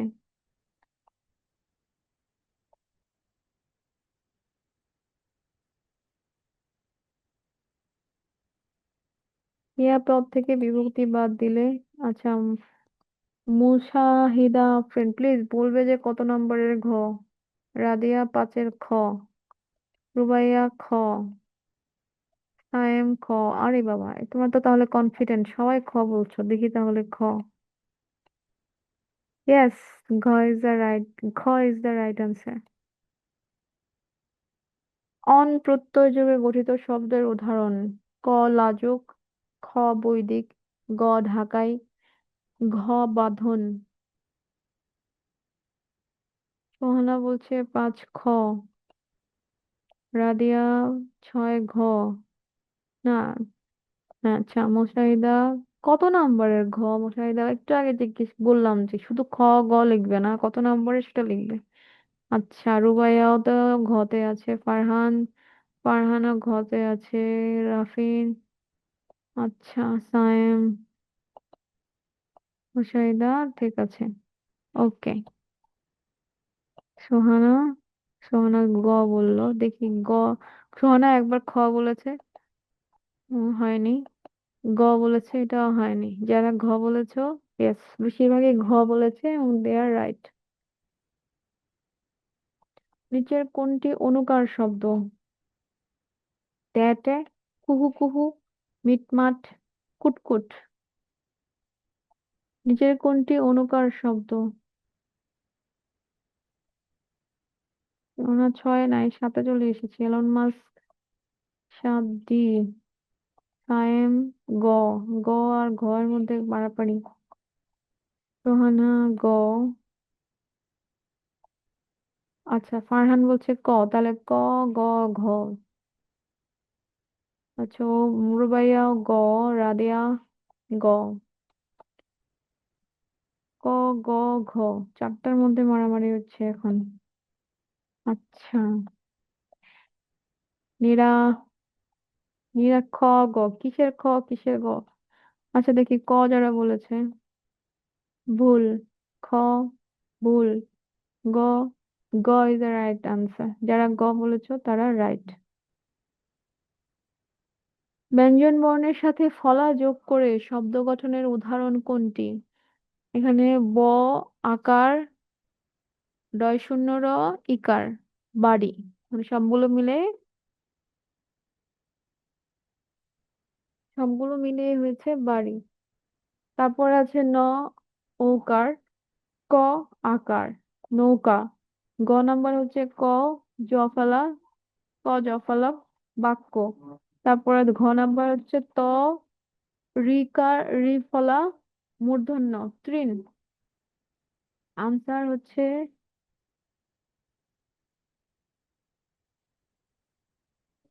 মুনতাহা। মুনতাহা বলছে গ। মুনতাহা কত নাম্বারে গ? বাবা একটু বলো। সবাই কি বলছি, কত নাম্বার উল্লেখ করছো একটু বলো। আটের গ বলছে মুশাহিদা।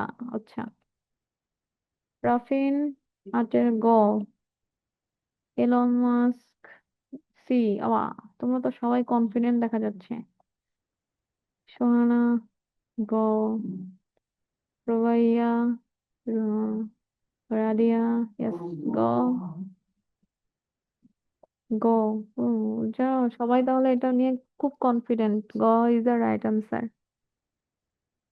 ভয়ে গা ছমছম করছে ধনাত্মক শব্দটি কি প্রকাশ করেছে? ক মানুষের ধ্বনির অনুকৃতি, খ জীবজন্তুর ধ্বনির অনুকৃতি, গ বস্তুর ধ্বনির অনুকৃতি, ঘ অনুভূতির কাল্পনিক অনুকৃতি।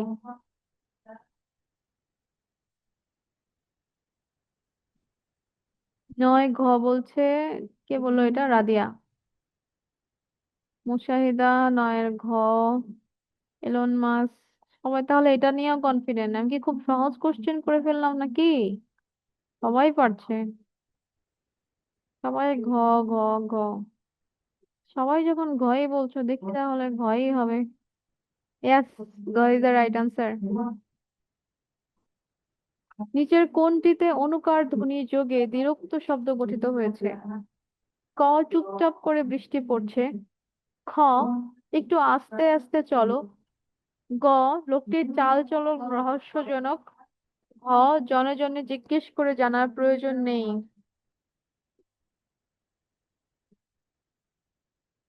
রাদিয়া, রাদিয়া 10 ক, এলন মাস্ক সি, এ আর সি এর মধ্যে মারামারি। আচ্ছা, রুবাইয়াও সি, মানে গ। সোহানা খ। সোহানা একটু আলাদা করে বলছে ক, তার মানে ক, খ আর গ তিনটা মিলে হাড্ডাহাড্ডি লড়াই। ও বাবা, সাদিয়া আবার ঘ, তার মানে চারটাই চারটার সাথে মারামারি। নীরা ঘ, ফারহান ইমতিয়াজ 10-এর ক। ঠিক আছে, দেখি তাহলে কি। ক যারা বলেছো, যারা ক বলেছো তারাই হচ্ছে রাইট। ক ইজ দ্য রাইট আনসার। আলাদা বাক্য হিসেবেও লেখা লেখা যেতে পারে কোনটি? অন্য খণ্ড বাক্য, সরল বাক্য, স্বাধীন বা প্রধান বাক্য, ঘ হচ্ছে বাক্যাংশ। খুবই ইজি, খুবই ইজি। দেখি কে পারে। মুশাহিদা আফরিন বলছে 10-এর গ। বাকিরা, বাকিরা সোহানা 11-র গ। আচ্ছা, এটা খুবই ইজি। আমি আমি নিজেও মনে হচ্ছে যে আমি সহজ করে ফেললাম। মুশাহিদা আফরিন আছে, শুনতে বুঝতে পেরেছি। এলন মাস, আচ্ছা সবাই একই উত্তর দিয়েছে, খুবই সহজ। Yes, স্বাধীন বা খন্ডবাক্য। বলেছে কোনটি সরল বাক্য বিপদ এবং দুঃখ একই সাথে আসে? ক খ জগতে অসম্ভব বলে কিছু নেই, গ ছেলেটি গরিব কিন্তু মেধাবী, ঘ তুমি আসবে বলে আমি অপেক্ষা করে আছি। কোনটি সরল বাক্য? এলন মাস্ক বলছে 12-র বি। আচ্ছা, রাফিনও বলছে খ, মোশাহিদা বলছে খ। আরে কি ব্যাপার, তোমরা তো আসলেই ব্রিলিয়ান্ট। সোহানা বলছে সেম, রুবাইয়া বলছে সেম। সাদিয়াও বলছে, সাদিয়া কি বলছে? ওকে, সেম। সাদিয়াও বলছে সেম। দেখেছো, তোমরা বুঝে ফেলেছো তাই না? যে একটা সাবজেক্ট একটা ভার্ব মানেই হচ্ছে সরল বাক্য। সবাই বলেছে খ, তার মানে খ ইজ দ্য রাইট আনসার। আর এখানে কিন্তু আছে, এখানে এবং আছে, এবং এ তুমি আসবে বলে তার মানে আমি অপেক্ষা করেছি, মানে নির্ভরশীলতা আছে তাই না? নেক্সট, যে পরিশ্রম করে সেই সুখ লাভ করে, এই বাক্যের সেই সুখ লাভ করে কোন রকমের, অথবা যে পরিশ্রম করে সেই সুখ লাভ করে কোন রকমের খণ্ডবাক্য? বিশেষণ স্থানীয় খণ্ডবাক্য, বিশেষ্য স্থানীয় খণ্ডবাক্য, ক্রিয়া বিশেষণ স্থানীয় খণ্ডবাক্য, বা কোনোটাই নয়?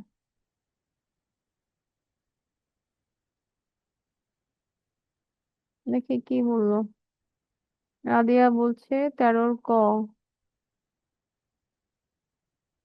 নীরা বলছে ঘ, সোহানা বলছে ক। আরে, ক, গ, ঘ।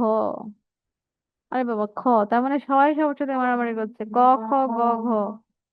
সাদিয়া বলছে ক, এলন মাস্ক বলছে ডি,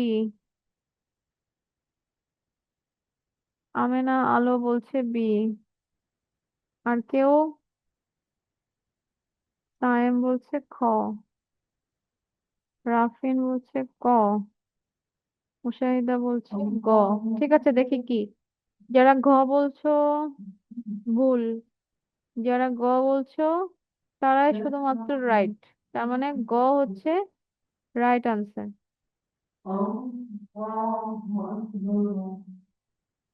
যার বুদ্ধি নেই সে পরের কথায় অস্থির হয়, এটি কোন ধরনের বাক্য?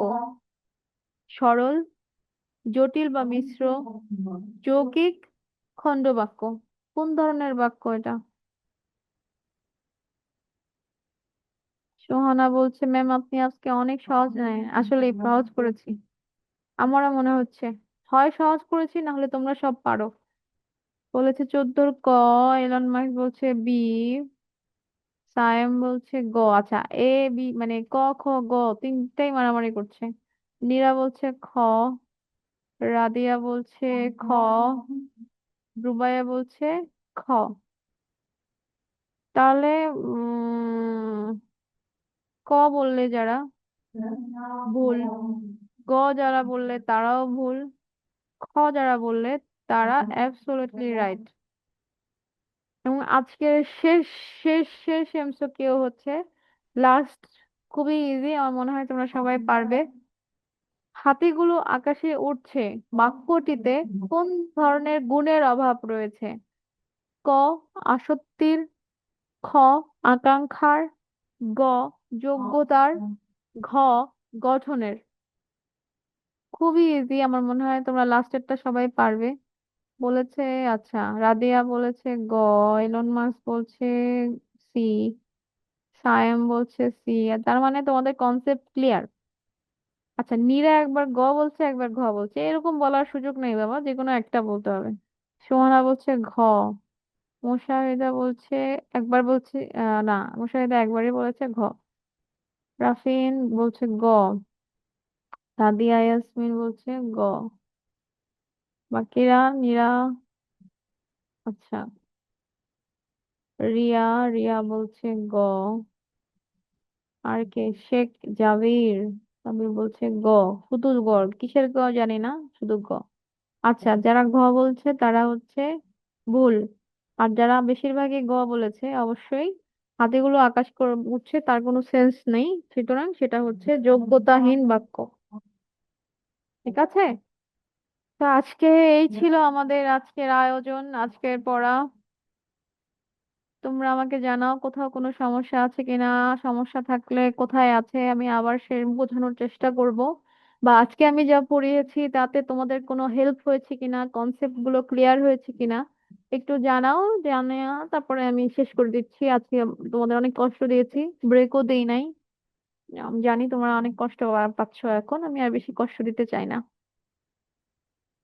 সাদিয়া মুনতাহা, কিসের জি? ওয়ালাইকুম আসসালাম সাদিয়া মুনতাহা। জি ম্যাম, ক্লিয়ার। আচ্ছা, বাকিদের কোনো সমস্যা নেই? কারো কোনো সমস্যা নেই? Ma'am, see you tomorrow. Tomorrow class নেই বোধহয়।